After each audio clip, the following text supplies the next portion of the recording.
ಸ್ಪಂದನ ವಾಹಿನಿಯ ಸಮಸ್ತ ವೀಕ್ಷಕರಿಗೆ ಕಲಾವಿದ ವಿಶೇಷ ಕಾರ್ಯಕ್ರಮಕ್ಕೆ ಸ್ವಾಗತ. ಇದು ಕಲಾವಿದರ ಕಲಾ ಬದುಕಿನ ಬಗ್ಗೆ ಅವರೊಂದಿಗೆ ಮಾತುಕತೆ ನಡೆಸುವಂತಹ ಒಂದು ವಿಶೇಷ ಕಾರ್ಯಕ್ರಮ. ಇವತ್ತು ನಮ್ಮ ಈ ಕಲಾವಿದ ಕಾರ್ಯಕ್ರಮದ ಅತಿಥಿಯಾಗಿ ಶೈಲೇಶ್ ತೀರ್ಥಹಳ್ಳಿ ಅವರು ಬಂದಿದ್ದಾರೆ. ಶೈಲೇಶ್ ತೀರ್ಥಹಳ್ಳಿ ಅವರು ಬಡಗುತಿಟ್ಟಿನ ಯಕ್ಷಗಾನ ಕಲಾವಿದರಾಗಿ ಹಾಗೆ ಯಕ್ಷಗಾನದ ಗುರುಗಳಾಗಿ ಹಲವಾರು ವರ್ಷಗಳ ಕಾಲ ಕಲಾ ಸೇವೆ ಮಾಡಿದ್ದಾರೆ. ಬನ್ನಿ ಅವರೊಂದಿಗೆ ಇವತ್ತಿನ ಕಲಾವಿದ ಕಾರ್ಯಕ್ರಮವನ್ನು ಮುಂದುವರಿಸೋಣ. ಕಾರ್ಯಕ್ರಮಕ್ಕೆ ಸ್ವಾಗತ. ನಮಸ್ಕಾರ. ಸೊ ಹೀಗೆ ಕಲಾವಿದರು ಅಂದ ಕೂಡಲೇ ಹೆಚ್ಚಾಗಿ ಈಗಿನ ಯುವಕರಿಗೆ ಯಕ್ಷಗಾನದ ಬಗ್ಗೆ ಒಲವು ಸ್ವಲ್ಪ ಕಡಿಮೆ ಅಂತ ಹೇಳ್ಬೋದು. ಆದ್ರೆ ನೀವು ಯಕ್ಷಗಾನ ಆರಂಭಿಸಿದ್ದು ಹೇಗೆ? ನಾನು ಅಂದರೆ ನನ್ನ ಊರು ಮೂಲತಃ ತೀರ್ಥಹಳ್ಳಿಯವನು. ಅಲ್ಲಿ ಯಕ್ಷಗಾನವನ್ನು ಆಗಾಗ ಮೇಳಗಳದ್ದು ಯಕ್ಷಗಾನ ನೋಡ್ತಾ ಇದ್ದವನು ಅಷ್ಟೇ ನಾನು. ಆದರೆ ನಮ್ಮ ಊರಲ್ಲಿ ಹೋಳಿ ಹಬ್ಬ ಅನ್ನೋದೊಂದಿದೆ. ಅದೊಂದು ಜಾನಪದೀಯ ಕಲೆ. ಆ ಕಲೆ ಸಣ್ಣಲಿಂದನೂ ನೋಡ್ಕೊಂಡು ಬಂದು ಕುಣಿತಗಳು, ಹಾಡು ಅದರಲ್ಲೆಲ್ಲ ಇತ್ತು. ಹಾಗಾಗಿ ಲಯದ ಒಂದೇನೋ ಒಂದು ಸಿಕ್ಕಿತ್ತು ನನಗೆ. ಅಂದರೆ ನನ್ನ ಫ್ಯಾಮಿಲಿಯಲ್ಲಿ ಹಿಂದಿನ ಯಾರು ಕಲಾವಿದರಿಲ್ಲ ಯಕ್ಷಗಾನ, ಅಂದರೆ ತುಂಬ ದೂರದ ಇದ್ದಾರೆ. ಅಂದರೆ ನನ್ನ ತುಂಬ ಹತ್ತಿರದ ನೋಡಿ ಇದನ್ನ ಮಾಡ್ಬೇಕಂತ ಇದ್ದವರು ಯಾರಿಲ್ಲ, ಹತ್ತಿರದಲ್ಲಿ ಇದ್ದವರು ಇರಲಿಲ್ಲ.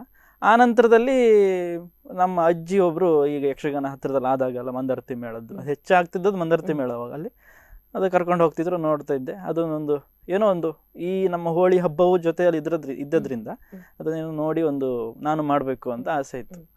ಆ ನಂತರದಲ್ಲಿ ನಾನು 7-8ನೇ ಕ್ಲಾಸಲ್ಲಿರುವಾಗ ಬೇಸಿಗೆ ರಜೆಯಲ್ಲಿ ಮೇಳಕ್ಕೆ ಹೋಗ್ತಿದ್ದೆ. ಅಂದರೆ ಒಂದು 2 ತಿಂಗಳು ಸಿಗ್ತಿರ್ಲಿಲ್ಲ. ಅವಾಗೇನು ನೋಡಿ ಗೊತ್ತಿರಲಿಲ್ಲ, ಹಿಂಗೆ ಅವ ಪಕ್ಕದವನ್ನ ನೋಡಿ ಹಿಂಗೆ ಕೈ ಹಿಂಗೆ ಮಾಡೋದು ಅಷ್ಟೇ. ಅದೇ ಯಕ್ಷಗಾನ ಅಂತ ಅಂದ್ಕೊಂಡಿದ್ದೆ ಅವಾಗ. ಮತ್ತೆ ದಿನಗಳಲ್ಲಿ ಅಲ್ಲಿ ಒಬ್ರು ಹಾಸ್ಯಗಾರರು ಒಬ್ರು ಇದ್ರು ಆ ಮೇಳದಲ್ಲಿ, ಹೊಳೆಮಗೆ ನಾಗಪ್ಪ ಅಂತ. ಅವ್ರು ಹೇಳಿದ್ರು, ನಿಂಗೆ ಇಷ್ಟು ಇಂಟ್ರೆಸ್ಟ್ ಇದೆ, ಓದ್ಬೇಕಂತೂ ಇದು ಇರೋದ್ರಿಂದ ನೀನು ಉಡುಪಿ ಯಕ್ಷಗಾನ ಕೇಂದ್ರಕ್ಕೆ ಹೋಗಲ್ಲಿ. ಬನ್ನಂಜೆ ಸಂಜೀವ ಸುವರ್ಣ ಅವರು ಗುರುಗಳು, ಅವ್ರು ಈಗ ಹೊಸದೊಂದು ಈಗ ಶುರು ಮಾಡ್ತಿದ್ದಾರೆ, ಎಜುಕೇಶನ್ ಕೊಡೋದ್ರ ಜೊತೆಗೆ ಯಕ್ಷಗಾನ ಕಲಿಸ್ತಾರೆ ಅಂತ. ನನಗೂ ಒಳ್ಳೆ ಆಪರ್ಚುನಿಟಿ ಅಂತ ಹೇಳಿ ಅಪ್ಪ ನನ್ನನ್ನು ಅಲ್ಲಿಂದ ಉಡುಪಿಗೆ ಕರ್ಕೊಂಡು ಬಂದಿದ್ದು. ಅಂದ್ರೆ 9ನೇ ಕ್ಲಾಸಿಗೆ ನಾನು ಇಲ್ಲಿಗೆ ಬಂದಿದ್ದೆ. ಅಲ್ಲಿಂದ ಉಡುಪಿಯ ಸಂಬಂಧ ನಿಮಗೆ ಶುರು ಆದದ್ದು. ಆ ನಂತರದಲ್ಲಿ ಯಕ್ಷಗಾನ ಕೇಂದ್ರ ಗುರುಗಳು, ಮತ್ತೆ ಅಲ್ಲಿಂದ ಯಕ್ಷಗಾನ ಕಲೀಲಿಕ್ಕೆ ಶುರು ಮಾಡೋದ್ರ ಜೊತೆಗೆ ಎಜುಕೇಷನ್ ಆಗ್ತಾ ಬಂತು. ನಂದು ಹೈಸ್ಕೂಲನ್ನು ಯು ಕಮಲಬಾಯಿ ಹೈಸ್ಕೂಲ್ ಕಡಿಯಾಳಿ, ಆಮೇಲೆ PUC ಇದು ಸರ್ಕಾರಿ ಪದವಿ ಪೂರ್ವ ಕಾಲೇಜು ಇಲ್ಲಿ ಬೋರ್ಡ್ ಹೈಸ್ಕೂಲು. ಆಮೇಲೆ ಡಿಗ್ರಿಯಲ್ಲಿ ಜರ್ನಲಿಸಮ್ ಮತ್ತು ಸೈಕಾಲಜಿ ಮಾಡಿದೆ, ಅದು AV ಬಾಳಿಗ ಬ್ರಹ್ಮಾವರ. ಈಗ ಅದೇ ನನ್ನ ಡಿಗ್ರಿ ಆಗ್ತಾ ಇದ್ದ ಹಾಗೆ ನನ್ನ ಕೇಂದ್ರದಲ್ಲೂ 6-7 ವರ್ಷ ಆಗಿತ್ತು. ಮತ್ತು ಗುರುಗಳು ಡಿಗ್ರಿ ಆಯಿತು, ಮತ್ತು ಜಾಬ್ ಬೇರೆ ಹುಡುಕೋದು ಬೇಡ, ನೀನು ಯಕ್ಷಗಾನ ಕೇಂದ್ರದಲ್ಲೇ ಗುರುಗಳಾಗಿ ಮುಂದುವರಿಬೋದು ಅಂತ. ನೀವು ಇಷ್ಟು ಹೈಯರ್ ಎಜುಕೇಶನ್ ಮಾಡುವವರೆಗೆ ಅಂದ್ರೆ ಕಲಾವಿದರಾಗಿ ಮುಂದುವರಿಯುವುದು ಬೇರೆ, ಅಥವಾ ಕಲೆಯನ್ನ ಜೊತೆಗೆ ಎಜುಕೇಶನ್ ಅನ್ನ ಮಾಡುವಾಗ ಯಾವತ್ತಾದ್ರೂ ಸ್ವಲ್ಪ ಅದಕ್ಕೆ ಇದಕ್ಕೆ ತೊಡಕುಂಟಾದದ್ದು? ಅಂದ್ರೆ ಕೇವಲ ಒಂದು ಬೇರೆ ಶನಿವಾರ ಭಾನುವಾರ ತರಗತಿಗೆ ಹೋಗಿ ಪ್ರೋಗ್ರಾಮ್ ಕೊಡುವವರು ಬೇರೆ, ಕಾರ್ಯಕ್ರಮಗಳನ್ನ ಕೊಡುವವರಿಗೆ ಅಷ್ಟಾಗಿರುವುದಿಲ್ಲ. ಇದು ನೀವು ದಿನನಿತ್ಯ ಯಕ್ಷಗಾನವನ್ನೇ ಕಲಿಯುವಾಗ ಯಾವತ್ತಾದ್ರೂ ಏನಾದ್ರೂ ಓದ್ಲಿಕ್ಕೆ ಸ್ವಲ್ಪ ಕಷ್ಟ ಆದದ್ದು ಅಥವಾ ಹಾಗೆ ಏನಾದ್ರೂ ಅನ್ಸಿದ್ದು ಯಾವತ್ತಾದ್ರೂ ಇದೆಯಾ? ನಾನು ರ್ಯಾಂಕ್ ಸ್ಟೂಡೆಂಟ್ ಅಲ್ಲ ಒಂದು, ಇನ್ನೊಂದು ಯಕ್ಷಗಾನದಿಂದ ನಂಗೆ ಯಾವ ತೊಡಕುಗಳಾಗಲಿಲ್ಲ. ನಾನು ಯೋಚನೆ ಮಾಡಿ ಇನ್ನೊಂದು ಹೇಳೋದೇನೆಂದರೆ, ನಾನು ಆ ಹಳ್ಳಿಯಲ್ಲೇ ಇದ್ದಿದ್ರೆ ಅಥವಾ ನಮ್ಮ ಊರಲ್ಲೇ ಇದ್ದಿದ್ದರೆ ನಂಗೆ ಓದ್ಲಿಕ್ಕೂ ಇಷ್ಟು ಅವಕಾಶಗಳು ಸಿಗ್ತಿತ್ತು ಅಂತ ಅನ್ಕೊಳ್ಳಲ್ಲ ನಾನು. ಅಂದರೆ ಮನೇಲಿ ನಂಗೆ ಸಪೋರ್ಟ್ ಇತ್ತು, ಅದೇನು ಸಮಸ್ಯೆ ಅಲ್ಲ. ಆದರೂ ಗೊತ್ತಿಲ್ಲ ನನಗೆ ಉಡುಪಿಗೆ ಬಂದಿದ್ರಿಂದ ಒಂದು ಎಜುಕೇಶನ್ ಇಷ್ಟು ಅದೇ ನಂಗೆ ಹತ್ತಿರದಲ್ಲಿ ಸ್ಕೂಲು ಹೋಗಿ ಬರ್ಲಿಕ್ಕೆ ಆಗ್ತಾ ಇರುವಂಥದ್ದು, ಮತ್ತು ಸಿಟಿ ಮತ್ತು ಓಡಾಡ್ಲಿಕ್ಕೆ ಸುಲಭ ಇತ್ತು. ಹಳ್ಳಿಯಲ್ಲಿ ಹಾಗಿರಲಿಲ್ಲ. ಆ ಕಾರಣದಿಂದ ನಂಗೆ ಯಕ್ಷಗಾನದಿಂದ ಎಜುಕೇಶನ್ಗೆ ಇನ್ನೂ ತುಂಬ ಸಪೋರ್ಟಿವ್ ಆಗಿ ಆಯಿತು, ಅಂದರೆ ಯಕ್ಷಗಾನ ಕೇಂದ್ರಕ್ಕೆ ಬಂದಿರೋದ್ರಿಂದ. ಹಾಗಾಗಿ ಯಾವ ತೊಡಕುಗಳು ನಂಗೆ ಯಕ್ಷಗಾನದಿಂದ ಆಗಲಿಲ್ಲ. ತುಂಬ ಸಲ ಎಕ್ಸಾಮ್ ಇದ್ದಾಗ ಹಿಂದಿನ ದಿನ ಯಕ್ಷಗಾನ ಕೇಂದ್ರದ ಶೋಗಳು, ಅವಾಗ ಅದು ಆಲ್ಟರ್ನೇಟ್ ಆಗಿ ಬೇರೆ ಮಾಡ್ಕೊಳಕ್ ಆಗ್ತಿರ್ಲಿಲ್ಲ, ನಾವು ಹೋಗ್ಲೇಬೇಕಿತ್ತು. ಆದ್ರೂ ಸಮಸ್ಯೆ ಅಂತ ಯಾವ್ದೂ ಆಗ್ಲಿಲ್ಲ ಅದರಿಂದಾಗಿ. ಅಂದ್ರೆ ಈಗ ಎಕ್ಸಾಮ್ ಇದ್ದ ದಿನ ಹಿಂದಿನ ದಿನ ನೀವು ಹೋಗಿ ನಂತರ ಬಂದು ಎಕ್ಸಾಮ್ ಬರೀಲಿಕ್ಕೆ ಕಷ್ಟ ಆಗ್ತದೆ, ಅಥವಾ ಎಕ್ಸಾಮ್ ನೆನ್ನೆ ಪ್ರೋಗ್ರಾಮ್ ಇಲ್ಲದಿದ್ರೆ ಇನ್ನು ಚಂದ ಎಕ್ಸಾಮ್ ಬರೀತಿದ್ದೆ ಅಂತ ಆತರ ಅಂತ ಅನಿಸಿರಬಹುದು. ಆದ್ರೆ ಅಂತ ಸಮಸ್ಯೆಗಳು ಯಾವ್ದು ಆಗ್ಲಿಲ್ಲ, ಅದ್ರಿಂದ ಸಮಸ್ಯೆ ಯಾವ್ದು ಆಗಿಲ್ಲ, ಎರಡು ಒಂದೇ ರೀತಿಯಲ್ಲಿ. ಹೌದು. ಸೊ ಹಾಗೆ ನೀವೀಗ ಇಷ್ಟು ವರ್ಷಗಳಿಂದ ಕಲಿತಾ ಇದ್ದೀರಿ. ನೀವು ಮೊದಲು ಮಾಡಿದ ಪ್ರಸಂಗ ಯಾವುದು ಅಥವಾ ಮೊದಲು ಮಾಡಿದ ವೇಷ ಯಾವುದು ಅನ್ನೋದೇನಾದ್ರೂ ನೆನಪಿದೆಯಾ? ಕೇಂದ್ರದಲ್ಲಿ 2009ಕ್ಕೆ ನಾನು ಇಲ್ಲಿ ಬಂದಿದ್ದು, 2008-9. ಅವಾಗ ಮೊದಲ ವೇಷ ಅಂದ್ರೆ ಇದು ಗುರುದಕ್ಷಿಣೆ ಪ್ರಸಂಗ, ಅಂದ್ರೆ ಏಕಲವ್ಯ ಪ್ರಸಂಗದಲ್ಲಿ ನಕುಲ ಮಾಡಿದ್ದೆ. 2-3 ಪ್ರದರ್ಶನ ಆಗಿತ್ತು ಉಡುಪಿಯ ಸುತ್ತಮುತ್ತ. ಆಮೇಲೆ 1 ವರ್ಷದಲ್ಲಿ ಮತ್ತೆ ನಾನೇ ಏಕಲವ್ಯ ಮಾಡ್ಲಿಕ್ಕೆ ಶುರು ಮಾಡಿದೆ ಅಷ್ಟೇ. 2ನೇ ವರ್ಷಕ್ಕೆ ಕೇಂದ್ರದ ಅಂದ್ರೆ ನಂದು ಅವಾಗ 10ನೇ ಕ್ಲಾಸಲ್ಲಿದ್ದೆ, ಅವಾಗ ಮತ್ತೆ ಏಕಲವ್ಯ ನಾನೇ ಮಾಡ್ಲಿಕ್ಕೆ ಶುರು ಮಾಡಿದೆ ಅಷ್ಟೇ. ಸೊ ಹಾಗೆ ನೀವೀಗ ಸ್ಕೂಲಲ್ಲೆಲ್ಲ ಅಂತಂದ್ರೆ ಈಗ ಕಲಾವಿದರಿಗೆ ಅಥವಾ ಸಣ್ಣ ವಯಸ್ಸಿನಲ್ಲಿ ಏನೋ ಒಂದು ಈಗ ಭರತನಾಟ್ಯ ಮಾಡಬಹುದು ಅಥವಾ ಯಕ್ಷಗಾನ ಹೀಗೆ ನಾಟಕದಲ್ಲಿರುವ ಮಕ್ಕಳನ್ನ ನೋಡುವಾಗ ಇತರರಿಗೆ ಬಾರಿ ಒಂಥರ ಖುಷಿ, ಏನೋ ಒಂದು ನಮ್ಮಕ್ಕಿಂತ ಬೇರೆ. ಸೊ ಹಾಗೆ ನಿಮ್ಮ ಸ್ನೇಹಿತರೆಲ್ಲ ನಿಮ್ಮೊಟ್ಟಿಗೆ ಹೇಗಿರ್ತಾ ಇದ್ರು? ಅಂದ್ರೆ ನಿಮ್ಮ ಸ್ನೇಹಿತರೇ ಈಗ ಯಾವತ್ತಾದ್ರೂ ನಿಮ್ಮನ್ನ ಸ್ಟೇಜ್ ಮೇಲೆ ನೀವು ಯಕ್ಷಗಾನ ಮಾಡೋದನ್ನ ನೋಡಿರಬಹುದು, ಸೊ ಆ ಖುಷಿಯನ್ನು ಅವರು ಹೇಗೆ ವ್ಯಕ್ತಪಡಿಸ್ತಾ ಇದ್ರು? ಅದು ಅದೇ ಹೈಸ್ಕೂಲಿಂದನೂ ಅದೇ ಹೈಸ್ಕೂಲಲ್ಲಿ ಈಗ ನಿಮ್ಗೆ ಗೊತ್ತಿದೆ, ಉಡುಪಿಯಲ್ಲಿ ಯಕ್ಷ ಶಿಕ್ಷಣ ಟ್ರಸ್ಟ್ ಈ ಕಲಾರಂಗದವರು ಎಲ್ಲ ಸ್ಕೂಲ್ಗಳಲ್ಲೂ ಯಕ್ಷಗಾನ ಕಂಪಲ್ಸರಿಯಾಗಿ ಮಾಡಬೇಕು ಅಂತ, ಯಾರಿಗೆ ಸ್ಕೂಲ್ಗೆ ಕಂಪಲ್ಸರಿ, ಯಾರ ಮಕ್ಕಳು ಬಂದು ಸೇರ್ಕೊಳ್ಬೋದು ಅಂತ. ಅವಾಗ ನಾನು 9ನೇ ಕ್ಲಾಸಲ್ಲಿ ಇರುವಾಗ ಪ್ರಸಾದ್ ಮೊಗೆಬೆಟ್ಟು ಅವರು ನಮ್ಮ ಕ್ಲಾಸ್ ಮಾಡಿದ್ರು. 10ನೇ ಕ್ಲಾಸಲ್ಲಿ ನರಸಿಂಹ ತುಂಗ ಅಂತ. ಅವಾಗ ನಾನು 2ನೇ ವರ್ಷಕ್ಕೆ ಬಂದಾಗಲೇ ಅಭಿಮನ್ಯು ಕಾಳಗ ಇಟ್ಕೊಂಡು ಅಭಿಮನ್ಯು ಮಾಡಿದ್ದೆ. ಅವಾಗ ಮಕ್ಕಳದಂದ್ರೆ ನನ್ನ ಸಹಪಾಠಿಗಳಿದ್ರು, ಅವರ ರೆಸ್ಪಾನ್ಸ್ ಆಗಲಿ, ಶಾಲೆಯವರಾಗಲಿ, ನನ್ನ ಶಾಲೆ ಮುಗಿಸಿ ಅಂದ್ರೆ ಹೈಸ್ಕೂಲ್ ಮುಗಿಸಿ ಬರೋ ತನಕನೂ ನನ್ನ ಹೆಚ್ಚಿನವರೆಲ್ಲ ಅಭಿಮನ್ಯು ಅಂತಾನೆ ಕರಿತಾ ಇದ್ರು. ಅಂದ್ರೆ ನನ್ನ ಫ್ರೆಂಡ್ಸು ಸಹ ಅಷ್ಟೇ, ಯಕ್ಷಗಾನದಲ್ಲಿ ಕೆಲವರು ಯಕ್ಷಗಾನ ಅಂತ ಹೇಳೋದು, ಕೆಲವರು ಅಭಿಮನ್ಯು ಅಂತ ಹೇಳೋದು. ಅದರಲ್ಲೂ ನಮ್ಮ ಕೆಲವು ಟೀಚರ್ಸ್ ಇದ್ರು, ವಿಜಯಲಕ್ಷ್ಮಿ ಅಂತ, ಅವ್ರನ್ನ ಈಗ ನೆನ್ಪು ಮಾಡ್ಕೊಳ್ಬೋದು. ಅವರು ನನ್ನ ಹೈಸ್ಕೂಲ್ ಮುಗಿಯೋ ತನಕನೂ ಅಭಿಮನ್ಯು ಅಂತಾನೆ ಕರಿತಾ ಇದ್ರು. ಈಗ ಹೋದ್ರು ಮೊದಲು ಹೇಳೋದು ಅಭಿಮನ್ಯು, ಶಾಲೆದ ಅಭಿಮನ್ಯು ಅಂತ ಹೇಳೋದಂಥದ್ದು. ಈಗಲೂ ಖುಷಿ ಆಗ್ತದೆ. ಸೊ ಈಗ ಅದೇ 10th ಸ್ಟ್ಯಾಂಡರ್ಡ್ಗೆ ಬರುವಾಗ ಅಥವಾ 2nd PUC ಗೆ ಬರುವಾಗ ಸ್ಟೂಡೆಂಟ್ ಆಗಿದ್ದವರಿಗೆ ಎಲ್ಲರೂ ಒಂದ್ ಮಾತು ಹೇಳ್ತಾರೆ, ಇನ್ನು ಎಜುಕೇಶನ್ ಕಂಟಿನ್ಯೂ ಮಾಡು ಸಾಕು, ಇದೆಲ್ಲ ಅಂದ್ರೆ ಮುಂದುವರಿಸಲಿಕ್ಕೆ ಸಾಧ್ಯ ಆಗ್ಲಿಕ್ಕಿಲ್ಲ ಅಂತ. ಹಾಗೆ ಯಾರಾದ್ರೂ ಯಾವತ್ತಾದ್ರೂ ನಿಮ್ಗೆ ಹೇಳಿದ್ದಾರೆ, ತುಂಬಾ ಜನ ಹೇಳಿದ್ದಾರೆ. ಮತ್ತೆ ಅದೇ ನನ್ಗೆ ಗೊತ್ತಿತ್ತು ಇದೇನು ತೊಡಕಲ್ಲ ಅನ್ನೋದಾಗಿ. ನಾನು ಅದೇ 10th ಅಲ್ಲಿ ನಂಗೆ ಮಾರ್ಕ್ಗಳು ತುಂಬಾ ಕಡಿಮೆ ಬಹುಶಃ ಈಗಿನ ಯುವಕರು ಹೆಚ್ಚಿನವರು ಹಾಗೆ ಅದನ್ನ ಬಿಟ್ಟು ಬಿಡ್ತಾರೆ. 10th ಸ್ಟ್ಯಾಂಡರ್ಡ್ ಗೆ ಬರುವಾಗ ಯಾರಾದ್ರೂ ಹೇಳಿದ್ರು ಅಂತ. ಅದೇ ನನ್ನ 10th ಅಲ್ಲಿ ಮಾರ್ಕ್ಗಳು ತುಂಬಾ ಕಡಿಮೆ ಇತ್ತು. ಆದ್ರೂ ಮತ್ತೆ PUC ಗೆ ಸೇರ್ಕೊಂಡೆ, ಅಲ್ಲಿ ಸ್ವಲ್ಪ ಇಂಪ್ರೂವ್ ಆಯ್ತು. ಆ ನಂತರ ನಾನು ಅಲ್ಲಿಗೆ PUC ಗೆ ಮುಗಿಸೋಣ ಅನ್ನೋ ಒಂದು ನನಗೆ ತಲೆಗೆ ಬಂದಿತ್ತು, ಮುಗಿಸ್ಬೋದು, ಇನ್ನು ಯಕ್ಷಗಾನ ಕಂಟಿನ್ಯೂ ಮಾಡ್ಬೋದು. ಹೇಗೂ ನಾನು ಅವಾಗಲೇ 4-5 ವರ್ಷ ಆಗಿತ್ತು ಯಕ್ಷಗಾನದಲ್ಲಿ. ಆಮೇಲೆ ಇಲ್ಲ, ಡಿಗ್ರಿ ಮಾಡಬೇಕು ಅಂತ ಅನಿಸಿತು. ಮತ್ತೆ ನಂಗೆ ಡಿಗ್ರಿ ಮಾಡೋದಂದ್ರೆ ಜರ್ನಲಿಸಮ್ ಮಾಡಬೇಕಾಗಿರೋದು ಮೊದಲಿಂದ ಇದ್ದ ಒಂದು ಆಸೆ. ಹಾಗಾಗಿ ಡಿಗ್ರಿಗೆ PUC ಮಾಡೋಕ್ಕಾಗಲ್ಲ, ಡಿಗ್ರಿಗೆ ಹೋಗ್ಬೇಕಂತೇಳಿ ಅಲ್ಲಿಗೊಂದು ಸೇರ್ಕೊಂಡೆ. ಅಲ್ಲಿಂದ ಡಿಗ್ರಿನೇ ಮುಗ್ದೋಯ್ತು. ಆಗ ಮತ್ತೊಂದು 2 ಕೇಂದ್ರದಲ್ಲಿ ಗುರುಗಳಾದ್ಮೇಲೆ ಮತ್ತೆ ಒಂದು PhD ಮಾಡಬೇಕು ಅನ್ನೋದೊಂದು ಇದು ಆಸೆ ಬಂತು. ತುಂಬಾ ಜನ ಹೇಳಿದ್ರು, ಅದಕ್ಕೋಸ್ಕರ MA ಕಂಪ್ಲೀಟ್ ಆಗ್ಬೇಕಿತ್ತು. ಮತ್ತೆ ಕರೆಸ್ಪಾಂಡೆನ್ಸ್ ಅಲ್ಲಿ MA ಮಾಡಿ MA ಆಗಿದೆ. ಅದೇ ಅಲ್ಲಿ ತನಕನು ಹೇಳಿದ್ದಾರೆ, ಆದ್ರೆ ಹೆಚ್ಚಿನವರು ನನ್ಗೆ ಗೊತ್ತಿತ್ತು ಇದರಿಂದ ಏನು ಸಮಸ್ಯೆ ಅಲ್ಲ ಅಂತ ಹೇಳಿ. ಹಾಗಾಗಿ ಯಾವ್ದು ಯಕ್ಷಗಾನದಿಂದ ಎಜುಕೇಶನ್ ಯಾವ ಸಮಸ್ಯೆನೂ ಆಗ್ಲಿಲ್ಲ. ಅಂದ್ರೆ ಈಗ ಅದೇ ಕೆಲವು ಕಲಿತಾ ಇರುವಂತಹ ವಿದ್ಯಾರ್ಥಿಗಳು ತಮ್ಮ ಓದಿಗೋಸ್ಕರ ಬಿಡ್ತಾರೆ, ಅಂತವರಿಗೆ ಏನಾದ್ರೂ ಹೇಳಲಿಕ್ಕೆ ಇಷ್ಟಪಡ್ತೀರಾ? ಗೊತ್ತಿಲ್ಲ, ಅವರು ಮನೆಯಿಂದ ಫೋರ್ಸ್ ಇರ್ಬೋದು, ತಂದೆ ತಾಯಿ ಬಹಳ ಇಷ್ಟ ಇರುವಂತವರು ಕೂಡ ಬಿಡ್ಬೇಕಾದ ಪರಿಸ್ಥಿತಿಯನ್ನ ಎದುರಿಸ್ತಾರೆ. ಅದೇ ನಾನು ಅಂದ್ಕೊಳ್ತೀನಿ, ಅದೇ ಮನೆಯಿಂದ ಅವರಿಗೆ ಫೋರ್ಸ್ ಇರ್ಬೋದು, ಯಕ್ಷಗಾನನೇ ಮಾಡ್ತಾ ಇರ್ತೀಯ, ಓದ್ಬೇಕು, ಹೆಚ್ಚು ಸಂಪಾದನೆ ಮಾಡಬೇಕು, ಆ ರೀತಿದೆಲ್ಲ ಇರ್ಬೋದು. ನಾನು ಕೇಳಿದ್ದೇನೆ, ಅವಾಗ ಹಾಗೆ ಅಂದ್ಕೊಂಡಿದ್ದೆ. ಬಟ್ ಮತ್ತೆ ಗೊತ್ತಾಯ್ತು ಇದ್ರಲ್ಲೂ ಸಾಧನೆ ಮಾಡ್ಲಿಕ್ಕೆ ಆಗ್ತದೆ, ಹಣ ಮಾಡ್ಲಿಕ್ಕೆ ಆಗ್ತದೆ ಅಂತ ಹೇಳಿ. ಅವರು ಆ ಟೈಮಲ್ಲಿ ಬಿಟ್ಟಿದ್ರಿಂದ ಈಗ ಪಶ್ಚಾತ್ತಾಪ ಆಗಿರ್ಬೋದು ಅವರಿಗೆ, ನಾನು ಅವಾಗಲೇ ಬಿಟ್ಟಿದ್ರಿಂದ ನನ್ನ ಟಚ್ಚೇ ಹೋಯ್ತು ಅನ್ನೋ ರೀತಿಯಲ್ಲಿ. ಸೊ ಈಗ ಅದೇ ಇಷ್ಟು ವರ್ಷಗಳಾಗಿವೆ, ಕಲಾವಿದರು ಅಂತ ಅಂದ್ಕೂಡ್ಲೆ ಒಂದಷ್ಟು ಜನ ಗುರುತಿಸ್ತಾರೆ. ಸೊ ಹಾಗೆ ಗುರುತಿಸಿದಂತದ್ದು ಯಾರಾದ್ರೂ ಅಂದ್ರೆ ಒಂದು ಸ್ಪೆಷಲ್ ಆಗಿ ನಿಮಗೆ ಪರಿಚಯವೇ ಇಲ್ಲದವರು ಬಂದು ನಿಮ್ಮನ್ನ ಮಾತಾಡಿಸಿದ್ದು, ನಿಮಗೆ ಅದು ಖುಷಿ ಕೊಟ್ಟಂತಹ ಸಂದರ್ಭ ಯಾವ್ದಾದ್ರು ಇದೆಯಾ? ಅಂಥದ್ದು ತುಂಬಾ ಇದಾವೆ. ಯಾಕಂದ್ರೆ ನಾವು ಹೊರಗಡೆ ಕಾರ್ಯಕ್ರಮಕ್ಕೆ ಕೇಂದ್ರದ್ದಾಗ್ಲಿ ಅಥವಾ ನಾನೀಗ ಶಾಲೆ ಮಕ್ಕಳಿಗೆ ಕ್ಲಾಸ್ ಮಾಡಕ್ ಹೋಗ್ಲಿ, ಅದು ಹೊರಗಡೆ ಈಗ ಬೇರೆ ಬೇರೆ ಥಿಯೇಟರ್ಗಳಲ್ಲಿ ಯಕ್ಷಗಾನ ಕ್ಲಾಸ್ಗಳು ಆಗ್ತಿರೋದ್ರಿಂದ ಅಲ್ಲೆಲ್ಲ ಹೋಗಿರ್ತೀನಿ. ಅದು ನಾನೀಗ ಅವರ ಪೇರೆಂಟ್ಸ್ಗಳಾಗ್ಲಿ, ಅವ್ರು ಯಾರನ್ನೋದು ಗೊತ್ತಿರಲಿಲ್ಲ. ನಾನೊಂದು 10 ಜನ ಮಕ್ಕಳಿದ್ರೆ ಅವ್ರಿಗೆ ಕ್ಲಾಸ್ ಮಾಡಿ ಬಂದಿರ್ತೀನಿ, ಅಥವಾ ಶಾಲೆ ಮಕ್ಕಳದ್ದಾಗ್ಲಿ ಕ್ಲಾಸ್ ಮಾಡಿ ಬಂದಿರ್ತೀನಿ. ಇಲ್ಲೆಲ್ಲೋ ಹೊರಗಡೆ ನಾನು ಯಾವುದೋ ಬೇರೆ ಕಾರ್ಯಕ್ರಮ ಕೂತ್ಕೊಂಡಾಗ ಇವರು ನಮ್ಮ ಸರ್ ಅಂತೇಳಿ ಆ ಮಕ್ಕಳು ಅಪ್ಪ ಅಮ್ಮನ ಕರ್ಕೊಂಡು ಬಂದು ಮಾತಾಡ್ಸೋದಾಗ್ಲಿ, ಅದು ಅಪ್ಪ ಅಮ್ಮ ನೋಡಿದವ್ರಾದ್ರೆ ನಂಗೆ ಹೆಚ್ಚಿನ ಸಮಯದಲ್ಲಿ ಏನಾಗ್ತದಂದ್ರೆ ಅವ್ರು ಯಾರನ್ನೋದೇ ಗೊತ್ತಿರೋದಿಲ್ಲ, ಅಷ್ಟು ಹತ್ರ ಬಂದು ಸರ್ ಹೇಗಿದ್ದೀರಿ, ಮತ್ತೆ ಹಾಗೆ ಮನೆಗೆ ಹೋಗಿದ್ರಾ ಅಂತ, ತೀರ್ಥಳ್ಳಿಗೆ ಹೋಗಿದ್ರಾ ಅಂತೆಲ್ಲ ಕೇಳುವಾಗ ನಂಗೆ ನಿಜವಾಗ್ಲೂ ಯಾರಂತ ಗೊತ್ತಿರಲ್ಲ. ಬಟ್ ಅವ್ರಿಗೆ ಬೇಜಾರಾಗಬಾರ್ದು ಅನ್ನೋ ಕಾರಣಕ್ಕೆ ತುಂಬಾ ಸತಿ ಹೌದು ಹೌದು ಅಂತ, ಆಮೇಲೆ ಅವ್ರು ಹೋದ್ಮೇಲೆ ಯೋಚನೆ ಮಾಡೋದು ಯಾರಿರ್ಬೋದು ಅಂತ ಹೇಳಿ. ಅಂದ್ರೆ ಅಂತ ತುಂಬದಾಗಿದೆ. ತುಂಬಾ ಜನ ಗುರುತಿಸ್ತಾರೆ. ಒಂದು ಕಾರ್ಯಕ್ರಮ ಅಂದ್ರೆ ನಾವು ಮೇಳದಲ್ಲಿಲ್ಲ, ಯಕ್ಷಗಾನ ಕೇಂದ್ರದಲ್ಲಿ ಇರೋದ್ರಿಂದ ಕಾರ್ಯಕ್ರಮಗಳು ಕಡಿಮೆ. ಆದ್ರೆ ಈ ನಾನು ಕ್ಲಾಸ್ ಮಾಡ್ತಾ ಇರೋದ್ರಿಂದ, ಗುರುಗಳಾಗಿರೋದ್ರಿಂದ, ಬೇರೆ ಬೇರೆ ಕಡೆ ಹೋಗೋದ್ರಿಂದ ಜನ ಗುರುತಿಸ್ತಾರೆ. ಒಂದಷ್ಟು ಮಕ್ಕಳ ಪೇರೆಂಟ್ಸ್ಗಳು, ಮಕ್ಕಳುಗಳು, ಅದೇ ಬೇರೆ ಬೇರೆ ಥಿಯೇಟರ್ ನಲ್ಲಿರುವಂತಹ ಸ್ಟೂಡೆಂಟ್ಸ್ಗಳು, ಆರ್ಟಿಸ್ಟ್ಗಳು ತುಂಬಾ ಗುರುತಿಸ್ತಾರೆ. ಈಗ ಅದೇ ಒಬ್ರು ಕಲಾವಿದರಿಗೆ ಅವರ ಗ್ರೀನ್ ರೂಮ್ ಅಲ್ಲಿ ಬಹಳಷ್ಟು ಕೆಲಸಗಳು ನಡೀತದೆ ಬ್ಯಾಕ್ ಸ್ಟೇಜ್ ಅಲ್ಲಿ. ಈಗ ಯಕ್ಷಗಾನ ಕಲಾವಿದರಿಗೆ ರಂಗಸ್ಥಳದಷ್ಟೇ ಕೆಲಸವೂ ಕೂಡ ಚೌಕಿಯಲ್ಲಿ ಇರ್ತದೆ. ಅದ್ರ ಬಗ್ಗೆ ಏನ್ ಹೇಳ್ತೀರಿ? ನಮ್ಮ ಸಂಜೀವ್ ಗುರುಗಳು ಹೇಳ್ತಾರೆ ಯಾವಾಗಲೂ, ಅದು ನಾವು ಬೇರೆ ನಾಟಕಗಳಲ್ಲಿ ನೋಡ್ತೀವಿ. ಒಂದು ನಾಟಕ ತಯಾರಿ ಮಾಡಿ ಅವರು ಪ್ರದರ್ಶನ ಇದೆ ಅಂದ್ರೆ ಪ್ರತಿ ಪ್ರದರ್ಶನಕ್ಕಿಂತ ಮೊದಲು ಅವರು ಪ್ರೇಯರ್ ಮಾಡೋದು, ಮತ್ತೆ ಪಾತ್ರಗಳಾಗಿ ಹೋಗ್ಬೇಕು ಅನ್ನೋ ಕಾರಣಕ್ಕೆ ಯಾರ ಹತ್ರ ಮಾತಾಡದೇ ಇರೋದು ಈಗಲೂ ಇದೆ ನಾಟಕದಲ್ಲಿ. ಗುರುಗಳು ಹೇಳ್ತಾರೆ ಯಕ್ಷಗಾನದಲ್ಲೂ ಇತ್ತು ಇದು, ಆದ್ರೆ ಈಗ ಜನರಿಗೆ ಗೊತ್ತಿಲ್ಲ, ಅದು ಕಲಾವಿದರಿಗೆ ಗೊತ್ತಿಲ್ಲ ಅದು ಎಲ್ಲಿದೆ ಏನಂತ ಹೇಳಿ. ಯಾಕಂದ್ರೆ ಒಂದು ಪಾತ್ರ ಯಕ್ಷಗಾನದಲ್ಲಿ ಪ್ರವೇಶ ಆಗುವ ಮೊದಲು ಅದಕ್ಕೆ ಒಡ್ಡೋಲಗ ಅಂತ ಕರೀತಾರೆ. ಎಲ್ಲಾ ಪಾತ್ರಗಳೇ ಅಂದ್ರೆ ಹೆಚ್ಚಿನ ಎಲ್ಲಾ ಪಾತ್ರಗಳಿಗೆ ಒಡ್ಡೋಲಗ ಅನ್ನೋ ಕ್ರಮ ಇದ್ದೆ, ಅಂದ್ರೆ ಅದನ್ನ ಒಡ್ಡೋಲಗ ಮಾಡಿಕೊಂಡೇ ಪ್ರವೇಶ ಆಗ್ತದೆ.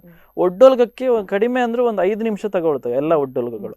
ಆ ಒಡ್ಡೋಲಗಗಳಲ್ಲಿ ಅವನು ಪಾತ್ರಕ್ಕೆ ಹೋಗ್ತಾನೆ ಅನ್ನೋದು ಒಂದು ಕಲ್ಪನೆ. ಅದಕ್ಕಿಂತ ಮೊದಲು ಪ್ರವೇಶ ಆದಾಗ ತೆರೆ ಹಿಡಿದು ಕುಣಿಯುವಾಗ ಹಿಂದೆ ತಿರುಗಿ ಕುಣಿಯೋದು, ಅಂದ್ರೆ ಹಿಮ್ಮೇಳಕ್ಕೆ ನಮಸ್ಕಾರ ಮಾಡೋದು, ಅಂದ್ರೆ ಹಿಂದೆ ಗಣಪತಿ ಇರ್ತಾನೆ ಚೌಕಿಯಲ್ಲಿ, ಅಲ್ಲಿ ನಮಸ್ಕಾರ ಮಾಡೋದು, ಇದೆಲ್ಲದೂ ಈ ಒಡ್ಡೋಲಗದಲ್ಲಿ ಆಗ್ತದೆ. ಆವಾಗಲೇ ಅವನು ಪಾತ್ರದ ತಯಾರಿ ಆಗ್ತಾನೆ. ಮತ್ತೆ ಚೌಕಿ ಮನೆಯಲ್ಲಿ ಹೇಗಂದ್ರೆ ನಾವು ಮೇಕಪ್ ಶುರು ಮಾಡ್ಕೊಳ್ಳುವಾಗ್ಲೇ ನಮ್ಮ ಯೋಚನೆಗಳು ಬರಬೇಕು ಅಂತ. ಬಟ್ ಈಗ ನಾವು ನೋಡಿದಾಗ ಮೇಳಗಳಲ್ಲಾಗ್ಲಿ ಅದು ದೂಷಿಸುವುದಲ್ಲ, ಇನ್ನೇನೋ ಅರ್ಧ ಗಂಟೆ ಇದೆ ಅಥವಾ 1 ಗಂಟೆ ಇದೆ ಅನ್ನೋದಕ್ಕೆ ಅವರ ಪ್ರವೇಶಕ್ಕೆ ಆವಾಗ ಬಂದು ಬೇಗ ಕಟ್ಕೊಂಡು ಯಾರ ಹತ್ರನು ಮಾತಾಡದೆ ಪ್ರವೇಶ ಮಾಡಿ ಅಂತ ತುಂಬಾ ನೋಡಿದ್ದೇವೆ. ಆದ್ರೂ ಕಲಾವಿದರ ಜೊತೆ ಮಾತಾಡ್ಕೊಂಡು ಏನು ಅನ್ನೋದಿದ್ರೆ ಇನ್ನು ಪಾತ್ರ ಚೆನ್ನಾಗಿ ಮಾಡಬಹುದು ಅಂತ. ಒಡನಾಟ ಒಳಗೆ ಚೆನ್ನಾಗಿದ್ರೆ ರಂಗಸ್ಥಳದಲ್ಲಿ ಚೆನ್ನಾಗಿರ್ತದೆ. ಹೌದು. ಸೊ ದೆನ್ ಈಗ ನೀವೀಗ ಇಷ್ಟು ವರ್ಷದಿಂದ ಕಲಿತಾ ಅದನ್ನ ಪರ್ಫಾರ್ಮ್ ಮಾಡ್ತಾ ಇದ್ದೀರಿ ಯಕ್ಷಗಾನವನ್ನ. ಸೊ ನೀವು ಬೇಸಿಕ್ ಆಗಿ ಆರಂಭ ಎಲ್ಲಿಂದ ಮಾಡಿದ್ದು? ಅಂದ್ರೆ ಈಗ ನಾರ್ಮಲಿ ನೋಡುವವರಿಗೆ ಯಕ್ಷಗಾನ ಕುಣಿತ ಮಾತ್ರ ಗೊತ್ತಿರ್ತದೆ, ಅಥವಾ ಈ ಪಾತ್ರ ಈ ಒಂದು ಪ್ರಸಂಗದಲ್ಲಿ ನಡೀತಾ ಇದೆ ಅಂತ ಗೊತ್ತಿರ್ತದೆ. ಈಗ ಬೇಸಿಕ್ ಆಗಿ ಒಂದು ಆಡಿಯನ್ಸ್, ನಮ್ಮ ವೀಕ್ಷಕರು ನೋಡ್ತಾ ಇದ್ದಾರೆ, ಅವರಿಗೆ ಒಂದು ಯಕ್ಷಗಾನವನ್ನ ಒಂದು ವಿವರಿಸಬೇಕು ಅಂದ್ರೆ ಹೇಗೆ ಹೇಳ್ತೀರಿ ನೀವು? ಅಂದ್ರೆ ಹೇಗೆ ಶುರು ಮಾಡಿದೆ ಅಂತಂದ್ರೆ, ಅಂದ್ರೆ ಈಗ ನೋಡುವವರಿಗೆ ನಮಗೆ ಖಾಲಿ ಒಂದು ಪಾತ್ರಗಳು ಬರ್ತವೆ, ಕುಣಿತವೆ, ಅಂದ್ರೆ ಏನೋ ಒಂದು ಪ್ರಸಂಗಗಳನ್ನ ಕಟ್ಟಿಕೊಡ್ತಾರೆ. ಬಟ್ ಅದ್ರ ಹಿಂದಿನ ತಯಾರಿ ಎಲ್ಲಿಂದ ಪ್ರಾರಂಭ ಆಗ್ತದೆ? ಒಂದೀಗ ಪ್ರಸಂಗವನ್ನು ಯಾರು ರಚಿಸಿದ್ದು ಅದನ್ನ ತಗೊಳ್ಳೋದಾಗಿರ್ಬಹುದು, ಪದ್ಯಗಳ ಆಯ್ಕೆ ಆಗಿರ್ಬಹುದು, ಅದೆಲ್ಲ ಹೇಗಿರ್ತದೆ? ಅಂದ್ರೆ ಈಗ ನಾನು ಶಿಕ್ಷಕನಾಗಿ ಈಗ ನನ್ನ ಗುರುಗಳು ಹೇಳಿಕೊಟ್ಟದ್ದು ಹಾಗೆ, ನಾವು ಮೊದಲು ಪ್ರಸಂಗವನ್ನೇ ನಿರ್ಣಯ ಮಾಡಿಕೊಂಡು ಈ ಪ್ರಸಂಗ ಮಾಡಿಸ್ತೀನಿ ಅಂತ ಹೋಗೋದು ಒಂದು ಸರಿಯಲ್ಲ. ಮೊದಲು ನಾವು ಕ್ಲಾಸ್ ಶುರು ಮಾಡ್ತೇವೆ, ಬೇಸಿಕ್ಸ್ ಹೇಳ್ಕೊಡ್ತೇವೆ, ತಾಳಗಳು ಶುರು ಮಾಡ್ತೇವೆ. ಅದಾದ ನಂತರ ಆ ತಂಡಕ್ಕೆ, ಆ ಮಕ್ಕಳಿಗೆ ಅಥವಾ ಅಲ್ಲಿರುವ ಕಲಾವಿದರಿಗೆ ಯಾವ ಪ್ರಸಂಗ ಮಾಡಿಸ್ಬೋದು ಅಂತ ನೋಡಿಕೊಂಡು ಆಮೇಲೆ ಪ್ರಸಂಗ ನಿರ್ಣಯನ ಮಾಡ್ಕೊಳ್ಬೇಕು ಅಂತ. ನಮಗೆ ಗುರುಗಳ ಕ್ಲಾಸ್ ಹೇಗಿರ್ತದೆ, ನಮ್ಮ ಗುರುಗಳ ಪ್ರದರ್ಶನದ ಈಗ ನಿರ್ದೇಶನ ಮಾಡುವಾಗ ಹೇಗಿರ್ತದೆ ಅಂದರೆ, ಅದು ಒಂದು ತಿರುಗಿ ನಿಲ್ಲುವುದಾಗಿರಲಿ ಅಥವಾ ಒಂದು ಮುಖ ತಿರುಗಿಸುವುದಾಗಲಿ ಅಷ್ಟು ಪರ್ಫೆಕ್ಷನ್ ಆಗಲೇಬೇಕು. ಅದಕ್ಕೆ 1 ಗಂಟೆ 1 ದಿನ ಹಿಡಿದಿದ್ದಿದೆ ಸಂಜೀವ್ ಗುರುಗಳ ಕ್ಲಾಸ್ ಅವರ ನಿರ್ದೇಶನ ಮಾಡುವಾಗ. ಹಾಗೆ ಅಷ್ಟು ಒಂದು ಪರ್ಫೆಕ್ಷನ್ ಆಗಿ ನಿರ್ದೇಶನಕ್ಕೆ ಒಳಪಟ್ಟರೆ ಜನರಿಗೆ ಚಂದ ಒಳ್ಳೆ ರೀತಿಯಲ್ಲಿ ನಾವು ತೋರಿಸ್ಕೊಳ್ಬಹುದು ಯಕ್ಷಗಾನದ ಅಂತ ಅಂದ್ಕೊಳ್ತೇನೆ ನಾನು. ಈಗ ಮುಂಚೆ ಎಲ್ಲ ಇಡೀ ರಾತ್ರಿ ಯಕ್ಷಗಾನ ನಡೀತಾ ಇತ್ತು, ಈಗ ಅದೆಲ್ಲ ಕಡಿಮೆ ಆಗಿದೆ. ನೀವು ಯಾವತ್ತಾದ್ರೂ ಇಡೀ ರಾತ್ರಿಯ ಯಕ್ಷಗಾನದಲ್ಲಿ ಏನಾದ್ರೂ ಭಾಗವಹಿಸಿದ್ದು ಇದೆಯಾ? ನಾನೀಗ ಯಕ್ಷಗಾನ ಕೇಂದ್ರಕ್ಕೆ ಬರುವ ಮೊದಲು ಅದೇ ಹೇಳದಲ್ಲ, ಮೇಳದಲ್ಲಿ 1.5 ತಿಂಗಳೆಲ್ಲ ಸಿಗ್ತಾ ಇತ್ತು ಬೇಸಿಗೆ ರಜೆಯಲ್ಲಿ. ಕೇಂದ್ರಕ್ಕೆ ಬಂದು 2-3 ವರ್ಷ ತನಕವೂ ನಾನು ಈ ಬೇಸಿಗೆ ರಜೆಯಲ್ಲಿ ರಜೆ ಇದ್ದಾಗ ಮೇಳಕ್ಕೆ ಹೋಗ್ತಾ ಇದ್ದೆ.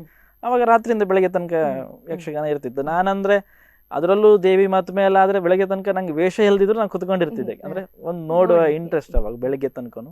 ಅಥವಾ ಕಲಾವಿದರಿಗೆ ಏನಾದ್ರು ಹೆಲ್ಪ್ ಮಾಡ್ಕೊಡೋದು, ದೇವಿ ಬರುವಾಗ ಹೂ ಹಾಕೋದು ಹಿಂದಿಂದ ಇದೆ ಅಂದ್ರೆ ಅವರಿಗೆಲ್ಲ ಖುಷಿ ಆಗ್ತಿತ್ತು ಏನೋ ಮಾಡ್ತೇನೆ ಅಂದ್ರೆ. ನಾನು ತುಂಬಾ ಸಣ್ಣವನಿದ್ದೆ ಅವಾಗ.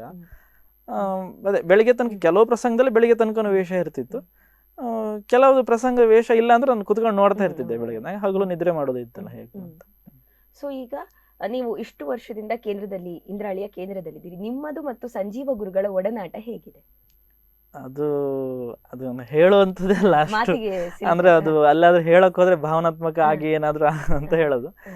ಏನಂದ್ರೆ ನಾನು ಅದೇ ಈಗ ಮನೆಯನ್ನು ಬಿಟ್ಟು ನೀವು ಹೆಚ್ಚಿನ ಕಾಲ ಅಲ್ಲಿರುವ ಎಲ್ಲಾ ವಿದ್ಯಾರ್ಥಿಗಳು ಕೇಂದ್ರದಲ್ಲೇ ಇರ್ತೀರಿ, ಹಾಗಾಗಿ ಅಲ್ಲಿರುವವರೊಟ್ಟಿಗೆ ಒಡನಾಟ ತುಂಬಾ ಜಾಸ್ತಿ ಆಗಿರ್ತದೆ. ಅಂದ್ರೆ ಕೇಂದ್ರಕ್ಕೆ ಬಂದು ಈಗ 1 ತಿಂಗಳ ಹಿಂದೆ ಅಲ್ಲಿಗೆ ನಾನು 13-14ನೇ ವರ್ಷ ನಡೀತದೆ.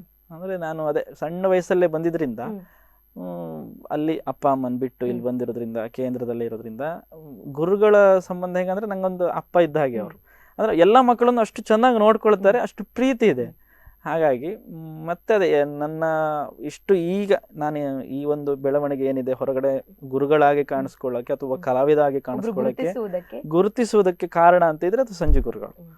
ಮತ್ತೆ ಅದಕ್ಕಿಂತ ಹೆಚ್ಚು ಇನ್ನೇನು ಹೇಳೋದಿಲ್ಲ. ನಾನು ಅದೇ ಎಲ್ಲೋ ಹಳ್ಳಿಯನಿದ್ದವನು ಕೇಂದ್ರಕ್ಕೆ ಬಂದಿದ್ರಿಂದ ಇವತ್ತು ಇಷ್ಟು ಜನ ಕಾಣಿಸ್ಕೊಳ್ತಿದ್ದೀನಿ. ಮತ್ತೆ ಒಂದೇನೋ ಈಗ ಅವರ ಜೊತೆ ಒಂದ್ಸರ್ತಿ ನಾವು ಫ್ರಾನ್ಸಿಗೆ ಹೋಗಿದ್ದು, ಪ್ಯಾರಿಸ್ಸಿಗೆ ಹೋಗಿದ್ದು, ಅಂತ ಅಷ್ಟು ದೂರದ ದೇಶಗಳಿಗೆ ಹೋಗೋಕ್ಕೂ ಅಂತ ಇದ್ರೆ ಅದು ಅವರ ಅವಕಾಶ, ಅವರು ಮಾಡ್ಕೊಂಡಂತ ಒಂದು ಅವಕಾಶ ಅಂತ ಹೇಳ್ಬೋದು. ಸೊ ನೀವು ಹೇಳಿದ್ರಿ ಗುರುಗಳೊಂದಿಗೆ ಒಡನಾಟ ಬಹಳ ಚೆನ್ನಾಗಿದೆ ಅಂತ. ನಿಮ್ಮನ್ನ ಹೊರತುಪಡಿಸಿ ಅಲ್ಲಿ ಸಾಕಷ್ಟು ವಿದ್ಯಾರ್ಥಿಗಳು ಇರ್ತಾರೆ. ಆದ್ರೆ ಗುರುಗಳಿಗೆ ಈಗ ನೀವೇ ಒಂದು ವಿದ್ಯಾರ್ಥಿ ಆಗಿದ್ದವನು ನೀನು ಶಿಕ್ಷಕ ಆಗಬಹುದು ಅಂತ ಅನ್ನಿಸಿದ್ವಿ ಯಾವಾಗ? ಅದನ್ನ ಅವರು ಹೇಗೆ ಹೇಳಿದ್ರು? ಅಥವಾ ಯಾವುದೋ ಒಂದು ನಿಮ್ಮ ಯಕ್ಷಗಾನದ ಒಂದು ವೇಷವನ್ನು ನೋಡಿ ಗುರುಗಳಿಗೆ ಬಹಳಷ್ಟು ಖುಷಿಯಾಗಿದೆ ಅಂತ ಇದ್ರೆ ಅದು ಯಾವುದು, ಯಾವ ಸಂದರ್ಭ? ಗುರುಗಳು ಅದು ನಾನೀಗ ಕೇಂದ್ರಕ್ಕೆ ಬಂದು 2-3 ವರ್ಷ ಇರುವಾಗಲೇ ನಾನು ಕ್ಲಾಸ್ ಸ್ಟಾರ್ಟ್ ಮಾಡಿದ್ದೆ. ಅಂದರೆ ನನ್ನ ಜೂನಿಯರ್ಸ್ಗೆ ನಾನು ಕ್ಲಾಸ್ ಮಾಡ್ತಿದ್ದೆ ಗುರುಗಳು ಹೇಳಿದ್ರಿಂದನೇ. ಆವಾಗಲೇ ನಾನು ಕ್ಲಾಸ್ ಮಾಡಿಕೊಂಡು ಬೆಳಿಗ್ಗೆ ಮತ್ತು ಸಂಜೆ ಕ್ಲಾಸ್ ಮಾಡಿದರೆ ಹಗಲೊತ್ತಿಗೆ ನನ್ನ ಕಾಲೇಜಿಗೆ ಹೋಗ್ತಾ ಇದ್ದೆ. ಆದರೆ ನನ್ನ ಕಾಲೇಜ್ ಮುಗಿತಿದ್ದಂತೆ ನಾನು ಕ್ಲಾಸ್ ಮಾಡಲಿಕ್ಕೆ ತಯಾರಿದ್ದಾನೆ ಇವನು ಅಂತ ಅನಿಸಿತ್ತು ಅವರಿಗೆ. ನಂದು ಮುಂದೆ ಎಜುಕೇಷನ್ ಮಾಡೋದಿಲ್ಲ ಅಂತ ಗೊತ್ತಾಯ್ತು. ಅಂದರೆ ಡಿಗ್ರಿ ಮುಗಿದ ನಂತರ ಅವರು ಶಿಕ್ಷಕನಾಗಿ ನೇಮಿಸ್ಕೊಂಡ್ರು. ಪಾತ್ರದ ಬಗ್ಗೆ ಹೇಳಿದ್ರೆ ಅವರು ಕೊನೆಯ ಕ್ಷಣ ಅಂದರೆ ಇನ್ನೇನು ನಾಳೆ ಪ್ರದರ್ಶನ ಅಂತ ಇದ್ರೆ ಅಷ್ಟೋ ತನಕನೂ ಇದು ಹಿಂಗೆ ಮಾಡಬೇಕು, ಇದು ಹಿಂಗೆ ಮಾಡಬೇಕು ಅಂತ ಹೇಳ್ತಾ ಇರ್ತಾರೆ. ಅವಾಗ ನಮಗೊಂದು ಭಯ ಇದ್ದೇ ಇರ್ತದೆ, ಇದು ನಾನು ಚೆನ್ನಾಗಿ ಮಾಡ್ತಾ ಇಲ್ವೇನೋ ಅಂತ ಹೇಳಿ. ಬಟ್ ಕಾರ್ಯಕ್ರಮ ಆದಮೇಲೆ ಅವರು ಏನು ಚೆನ್ನಾಗಿದೆ ಏನು ಚೆನ್ನಾಗಿಲ್ಲ ಅಂತ ಬಂದು ಹೇಳ್ತಾರೆ. ಅಂಥದ್ರಲ್ಲಿ ಅಭಿಮನ್ಯು ಅಂದರೆ ಕೇಂದ್ರದಲ್ಲಿ ಮೊದಲು ಅಭಿಮನ್ಯು ಮಾಡ್ಕೊಂಡು ಬರ್ತಾ ಇದ್ದಿದ್ದು ಗುರುಗಳು, ಸಂಜೀವ್ ಗುರುಗಳು. ಇತ್ತೀಚಿನ ದಿನಗಳಲ್ಲಿ ನಾನು ಮಾಡ್ಕೊಂಡು ಬರ್ತಾ ಇದ್ದೀನಿ. ಅಂದರೆ ಅವರಿಗೆ ಅದು ಸ್ಯಾಟಿಸ್ಫ್ಯಾಕ್ಷನ್ ಇದೆ ಅಂತ ಹೇಳಿದ್ರೆ ಅದೇ ಒಂದು ಗುರುಗಳು ಮಾಡ್ತಿದ್ದ ವೇಷ ನಾನು ಮಾಡ್ತಿದ್ದೀನಿ ಅನ್ನೋದು ಅದೊಂದು ದೊಡ್ಡ ಖುಷಿ ಕೊಡ್ತಾ ಇದೆ. ಹಾ, ಮತ್ತೆ ವಾಲಿ ಅದೆಲ್ಲ ಅವರ ನಿರ್ದೇಶನದಲ್ಲಿ ಮಾಡಿದಂಥ ಪಾತ್ರಗಳು. ವಾಲಿ ಮತ್ತೆ ಮಾಯಶೂರ್ಪನಕ, ಘೋರಶೂರ್ಪನಕ, ಇದೆಲ್ಲ ತುಂಬಾ ಖುಷಿ ಕೊಟ್ಟಿದೆ ಅವರಿಗಂತ ನಾನು ಅಂದ್ಕೊಳ್ತೀನಿ. ನನಗಂತೂ ಅವ್ರಿಗೆ ಅನಿಸಿದೆ ಗುರುಗಳಿಗೆ ಇದರಿಂದ ಖುಷಿ ಆಗಿದೆ ಅಂತ ಹೇಳಿ. ಬಟ್ ಗುರುಗಳನ್ನ ಮಟ್ಟಕ್ಕೆ ರೀಚ್ ಮಾಡೋದು ತುಂಬಾ ಕಷ್ಟ. ಬಟ್ ಅವ್ರಿಗೆ ಗೊತ್ತಿದೆ ಇವನ ಒಂದು ಕೆಪಾಸಿಟಿಗೆ ಇವನು ಇಷ್ಟು ಮಾಡಬಲ್ಲ ಅಂತ ಹೇಳಿ. ನಿಮ್ಮೊಂದಿಗೆ ಇನ್ನಷ್ಟು ಮಾತನಾಡೋಣ, ಅದಕ್ಕಿಂತ ಮುಂಚೆ ಪುಟ್ಟ ವಿರಾಮ. ನೋಡಿದ್ರಲ್ಲ ವೀಕ್ಷಕರೇ, ಕಲಾವಿದರೊಂದಿಗೆ ಸಾಕಷ್ಟು ಮಾತನಾಡ್ಲಿಕ್ಕಿದೆ. ಹಾಗಾಗಿ ಅದಕ್ಕಿಂತ ಮುಂಚೆ ಒಂದು ಪುಟ್ಟ ವಿರಾಮ ತೆಗೆದುಕೊಳ್ಳೋಣ.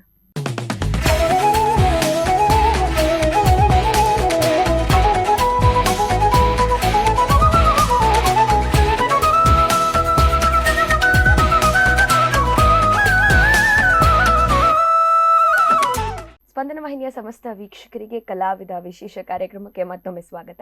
ಇವತ್ತು ನಮ್ಮೊಂದಿಗಿದ್ದಾರೆ ಅತಿಥಿಯಾದಂತಹ ಶೈಲೇಶ್ ತೀರ್ಥಹಳ್ಳಿ ಅವರು. ಬನ್ನಿ, ಅವರೊಂದಿಗೆ ಸಾಕಷ್ಟು ಮಾತನಾಡ್ಲಿಕ್ಕಿದೆ. ಮತ್ತೊಮ್ಮೆ ಅವರನ್ನ ಕಾರ್ಯಕ್ರಮಕ್ಕೆ ಸ್ವಾಗತಿಸೋಣ. ಮತ್ತೊಮ್ಮೆ ಕಾರ್ಯಕ್ರಮಕ್ಕೆ ಸ್ವಾಗತ. ಸೊ ನಾವೀಗ ಮಾತಾಡ್ತಾ ನೀವು ಹೇಳಿದ್ರಿ ಪ್ಯಾರಿಸ್ಗೆ ಹೋಗಿದ್ರಿ, ಪ್ಯಾರಿಸ್ ಅಲ್ಲಿ ನೀವು ಯಕ್ಷಗಾನವನ್ನ ಪ್ರದರ್ಶನ ಮಾಡಿದ್ರಿ ಅಂತ. ಸೊ ಇಲ್ಲಿನ ಒಂದು ತುಳುನಾಡಿನ ಅಥವಾ ಒಂದು ಕರ್ನಾಟಕದ ಒಂದು ಏನು ಸೀಮಿತವಾದಂತಹ ಕಲೆ ಅಥವಾ ಇಲ್ಲಿನ ಜನರಷ್ಟೇ ನೋಡ್ತಿದ್ದಂತಹ ಕಲೆಯನ್ನ ಫ್ರಾನ್ಸಿಗೆ ತಗೊಂಡೋದದ್ದು, ಅಲ್ಲಿ ತಗೊಂಡೋದದ್ದು ನಿಮ್ಗೆ ಹೇಗೆ ಅನ್ಸಿತ್ತು? ಅದೇ ಈ ಫ್ರಾನ್ಸಿಗೆ ಹೋಗೋದ ಕತೆ ಅಂದ್ರೆ ಗುರುಗಳು ಒಂದ್ಸರ್ತಿ ಹೇಳಿದ್ರು, ಮಗ ಫ್ರಾನ್ಸಿಗೆ ಹೋಗೋದಿದೆ, ಪ್ಯಾರಿಸ್ಸಿಗೆ ಹೋಗೋದಿದೆ ಅಂತ ಹೇಳಿದ್ರು. ನಾನು ಹಾ ಅಂತ ಅಂದ್ರೆ ತುಂಬಾ ಕಾರ್ಯಕ್ರಮಗಳು ಬರ್ತವೆ ಮತ್ತದು ಏನೋ ವಿಷಯಕ್ಕೆ ಕ್ಯಾನ್ಸಲ್ ಆಗ್ತದೆ. ನನಗೂ ಖುಷಿ ಆಯ್ತು. ಬಟ್ ನಾನು ಅದೊಂದು ದೊಡ್ಡ ವಿಷಯ ಅಂತ ಅಂದ್ಕೊಂಡಿರ್ಲಿಲ್ಲ. ಹೌದು, ಮತ್ತೆ ನಾವು ಆಸೆ ಪಟ್ಟು ಆಗದಿದ್ರೆ ಅಂತ ತುಂಬಾ ಆಗಿದೆ ನನಗೆ. ಹಾಗಾಗಿ ಮತ್ತೆ ಆಮೇಲೆ ಒಂದು ದಿನ ಹೋಗ್ತಂದ್ರೆ ಒಂದೂವರೆ ತಿಂಗಳಲ್ಲಿ ಅದರ ಹಿಂದೆ ಗೊತ್ತಾಗಿದ್ದು. ಆಗ್ತಿದ್ದಂಗೆ ಪಾಸ್ಪೋರ್ಟ್ ಆಗ್ಬೇಕು ಆಯ್ತು, ಬಟ್ ಅದಾಗೋಯ್ತು. ಅದ ನಂತರ ಅಲ್ಲಿಗೆ ಬೆಂಗಳೂರಿಗೆ ಹೋಗಿ ಬರಬೇಕಿತ್ತು ಕನ್ಫರ್ಮಿಗೆ, ವೀಸಕ್ಕೆ, ಅದೆಲ್ಲ ಆಯ್ತು. ನೋಡ್ತಿದ್ದಂಗೆ ಮುಗ್ದೇ ಹೋಯ್ತು, ಫಾರಿನಿಗೆ ಹೊರಟಾಯ್ತು. ನಾನು ಗುರುಗಳ ಹೆಂಡತಿ ವೇದಕ್ಕ, ನಾವು 3 ಜನ ಹೋಗಿದ್ವಿ. ಅದಕ್ಕಿಂತ ಮೊದಲು ನಾನು ವಿಮಾನದಲ್ಲಿ ಕುತ್ಕೊಂಡಿದ್ದೀನಿ ಬೇರೆ ಬೇರೆ ಕಡೆ ಇಲ್ಲಿ ಕೇಂದ್ರದ ಕಾರ್ಯಕ್ರಮಕ್ಕೆ ಹೋದಾಗ. ಬಟ್ ಇದೊಂದು ಫಾರಿನಿಗೆ ಹೋಗ್ತಿರೋದೊಂದು ಹೋಗ್ತಿರೋದೊಂದು ದೊಡ್ಡ ಖುಷಿ ಇತ್ತು. ಮೊದಲಿಗೆ ನಾವು ಇಲ್ಲಿ ಮಂಗಳೂರಿಂದ ಅಬುದಾಬಿಗೆ ಹೋಗಿದ್ದು, ಅಬುದಾಬಿಯಿಂದ ಮತ್ತೆ ಪ್ಯಾರಿಸ್ಸಿಗೆ ಫ್ಲೈಟ್, 2 ಫ್ಲೈಟ್.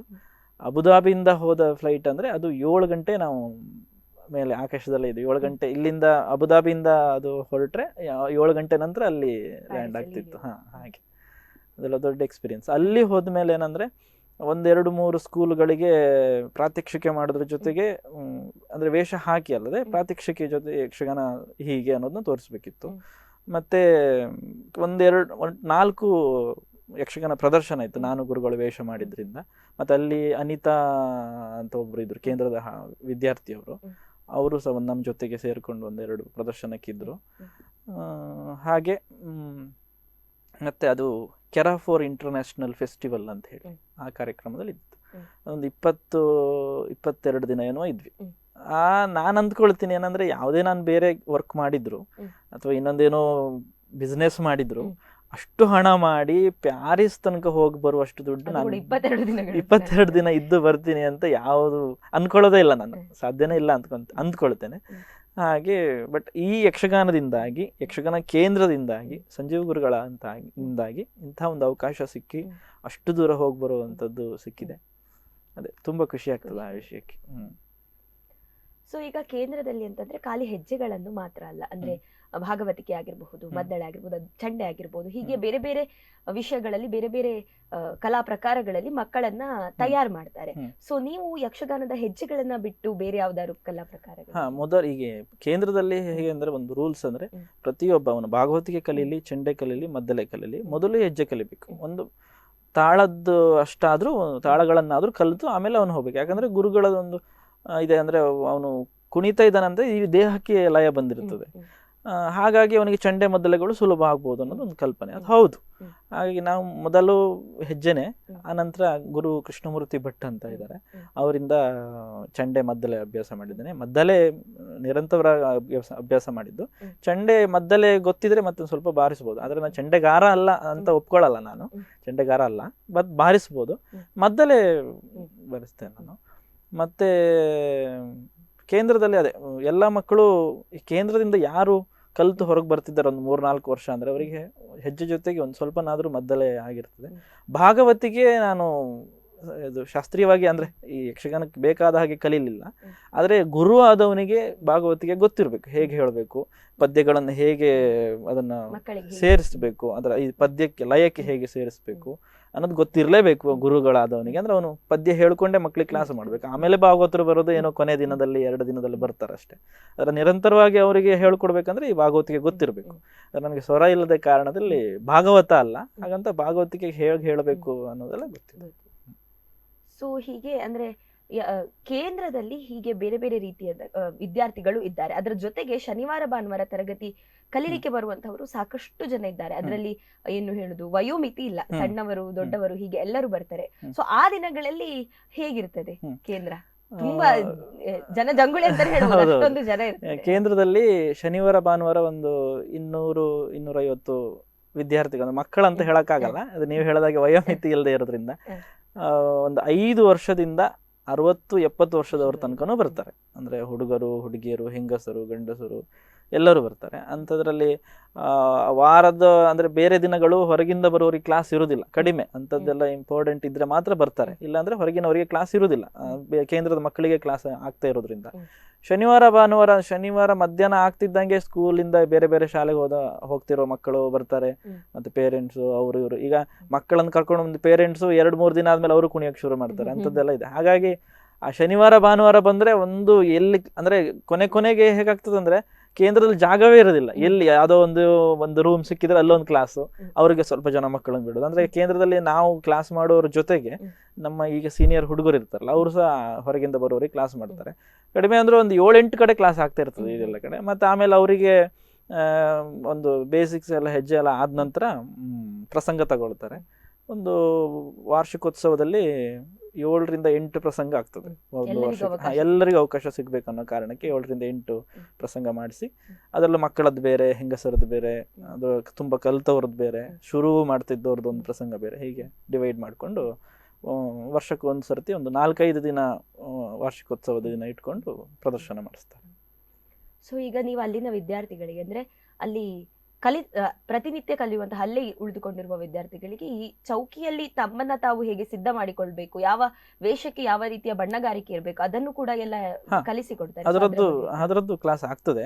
ಅದ್ರ ಜೊತೆಗೆ ಪ್ರದರ್ಶನಗಳಿದ್ದಾಗ ಮಕ್ಕಳು ನಮ್ಮ ಜೊತೆಗೆ ಹೊರಗಡೆ ಬರ್ತಾರೆ, ಅವಾಗಲೂ ನೋಡ್ಕೊಳ್ತಾರೆ. ಅದಕ್ಕೆ ಬೇಕಾದಾಗೆ ಬೇರೆ ಬೇರೆ ದಿನ ಅಂದ್ರೆ ಹಗಲು ಕೇಂದ್ರದಲ್ಲಿ ಆ ಮಕ್ಕಳು ಇಲ್ಲದೆ ಇರೋದ್ರಿಂದ, ಶಾಲೆಗೆ ಹೋಗ್ತಾ ಇರೋದ್ರಿಂದ ಅವ್ರಿಗೆ ಹೆಚ್ಚು ಟೈಮ್ ಕೊಡೋಕ್ಕಾಗಲ್ಲ. ಹೆಜ್ಜೆ ಮತ್ತೆ ಚಂಡೆ ಮದ್ದಳೆಗೆ ಹೆಚ್ಚು ನಾವು ಪ್ರಾಶಸ್ತ್ಯ ಕೊಡ್ತೀವಿ. ಅದ ನಂತರ ಅವ್ರಿಗೆ ಮೇಳಕ್ಕೆ ಹೋಗೋ ತುಂಬಾ ಜನ ಹುಡುಗರು ಹೋಗಿದ್ದಾರೆ ಮೇಳಕ್ಕೆ, ಅವರಿಗಂತೂ ಅಗತ್ಯ ಬೇಕಾಗ್ತದೆ. ಮೇಳಕ್ಕೆ ಹೋಗೋ ಮೊದಲು ಇಲ್ಲಿ ಕಲ್ತ್ಕೊಂಡು ಹೋಗ್ತಾರೆ. ಅವರು ಹೆಚ್ಚು ಬೇರೆ ದಿನ ಅಂದ್ರೆ ಈಗ ಶಾಲೆಗೆ ಹೋಗದೆ ಇರೋ ಮಕ್ಕಳು ಅಲ್ಲೇ ಇದ್ದು ಕಲಿಯೋರಿದ್ದಾರೆ, ಮೇಳಕ್ಕೆ ಹೋಗೋಕ್ಕೋಸ್ಕರ ಅಥವಾ ಹವ್ಯಾಸಕ್ಕಾಗಿ ಫ್ರೀ ಇದ್ದಾಗ ಬಂದು ಕಲಿಯೋರಿದ್ದಾರೆ. ಅವರು ಹಗಲು ಹೊತ್ತಿಗೆ ಈ ಮೇಕಪ್ ಇದ್ದು ವೇಷ ಕಟ್ಟುದು ಹೇಗೆ ಅನ್ನೋದೆಲ್ಲ ಕಲಿತಾರೆ. ಬಹುಶಃ ಹಲವಾರು ವೇಷಗಳ ಸಾಂಪ್ರದಾಯಿಕ ಬಣ್ಣಗಾರಿಕೆ ಇನ್ನೂ ಕೂಡ ಉಳಿದುಕೊಂಡಿರುವಂತದ್ದು ಯಕ್ಷಗಾನ ಕೇಂದ್ರದಲ್ಲಿ. ಸೊ ಅದ್ರ ಬಗ್ಗೆ ಯಾವ ಯಾವ ವೇಷಗಳು ಅಥವಾ ಯಾವ ರೀತಿಯ ಬಣ್ಣಗಾರಿಕೆ ಅಂತ ಅದೇ ಈಗಿದು ಏನಾಗಿದೆ ಅಂದ್ರೆ ಥರ್ಮೋಕೋಲು ಮೊದಲಾಗಿ ಥರ್ಮೋಕೋಲು ಬಂದಿರೋದ್ರಿಂದ ನಾವು ಸಂಪ್ರದಾಯವಾಗಿ ಅಟ್ಟೆ ಕಟ್ತಾ ಇದ್ವಿ, ಹುಲ್ಲಿಂದ ಮಾಡಿದ್ದು. ಅದು ಕೇಂದ್ರದಲ್ಲಿ ಈಗಲೂ ನಾವು ಕಟ್ಕೊಂಡು ಬರ್ತಾ ಇದ್ದೀವಿ. ಅಂತಹ ಕೆಲವು ಕಡಿಮೆ ಸಮಯದ ಕಾರ್ಯಕ್ರಮಗಳಾಗಿದ್ರೆ ಥರ್ಮೋಕೋಲ್ ಕೊಡ್ತೀವಿ. ಯಾಕಂದರೆ ಅಟ್ಟೆ ಕಟ್ಟೋಕೆ ಒಂದು ಅರ್ಧ ಗಂಟೆ ಮುಕ್ಕಾಲು ಗಂಟೆ ಬೇಕಾಗ್ತದೆ. ಹಾಗಾಗಿ ಮತ್ತೆ 5 ನಿಮಿಷದ 10 ನಿಮಿಷದ ಕಾರ್ಯಕ್ರಮಗಳಿಗೆ ಅದು ಅಷ್ಟು ಟೈಮ್ ತಗೊಂಡು ಮತ್ತೆ ಮಾಡೋದು ಬೇಡ ಅನ್ನೋದಕ್ಕೆ ಥರ್ಮೋಕೋಲ್ ಬಳಸ್ತೇವೆ. ಇಲ್ಲಾಂದರೆ ಆಟ ಹೀಗೆ ಮಾಡಬೇಕು ಅಂತ ಹೇಳಿದರೆ ನಾವು ಈಗಲೂ ಅಟ್ಟೆ ಕಟ್ಟಿ ವೇಷ ಮಾಡ್ತಿದ್ದೇವೆ. ಇನ್ನು ಅಂದರೆ ಬಣ್ಣಗಾರಿಕೆಯಲ್ಲಿ ಬಂದರೆ ಬಣ್ಣದ ವೇಷ ಅಂದರೆ ರಾಕ್ಷಸ ವೇಷ, ಚಿಟ್ಟಿಡುವಂಥದ್ದು ಅಂತ ಇದೆ. ಅದು ಹೊರಗಡೆ ಇದ್ದಾರೆ, ಹವ್ಯಾಸಿಯಾಗಿ ಕೆಲವರು ಮಾಡೋರು ಇದ್ದಾರೆ. ಮೇಳಗಳಲ್ಲಂತೂ ನಮ್ಗೆ ಈಗ ನೋಡೋಕೆ ಸಿಗ್ತಾ ಇಲ್ಲ. ಹವ್ಯಾಸಿ ಕಲಾವಿದರು ತುಂಬ ಜನ, ಕೆಲವಷ್ಟು ಜನ ಚಿಟ್ಟೆ ಇಟ್ಟು ಮಾಡ್ತಾರೆ. ಕೇಂದ್ರದಲ್ಲಿ ಮಾತ್ರ ಈಗ ಪ್ರತಿ ಯಕ್ಷಗಾನಗಳು ಬಣ್ಣದ ವೇಷ ಅಂತ ಬಂದರೆ ಚಿಟ್ಟು ಇಟ್ಟೇ ಮಾಡ್ಬೇಕು. ಚಿಟ್ಟಿಡು ಅಂದರೆ ಸುಣ್ಣ, ಅಕ್ಕಿ ಹಿಟ್ಟು ಮತ್ತು ಸಫೇದ ಮಿಕ್ಸ್ ಮಾಡಿ ಅದನ್ನು ಈಗ ಚೂಪವಾಗಿ ಇಡುವಂಥದ್ದು. ಅದು ಅಷ್ಟೇ ನನ್ನ ಗುರುಗಳು ಹೇಳಿಕೊಟ್ಟಿದ್ರಿಂದ ಈಗಲೂ ಕಾರ್ಯಕ್ರಮ ಕೇಂದ್ರದ್ದು ಮಕ್ಕಳದ್ದು ಅಥವಾ ನಮ್ಮ ತಂಡದ್ದೇ ಕಾರ್ಯಕ್ರಮ ಆಗ್ತಾಯಿದ್ರು. ಬಣ್ಣದ ವೇಷದವನಿಗೆ ನಾನು ಚಿಟ್ಟಿಟ್ಟು ಮತ್ತೆ ನನ್ನ ವೇಷ ಮಾಡಿಕೊಂಡು ನಾನು ಹೋಗ್ಬೇಕಂದ್ರೆ ಹಾಗೆ.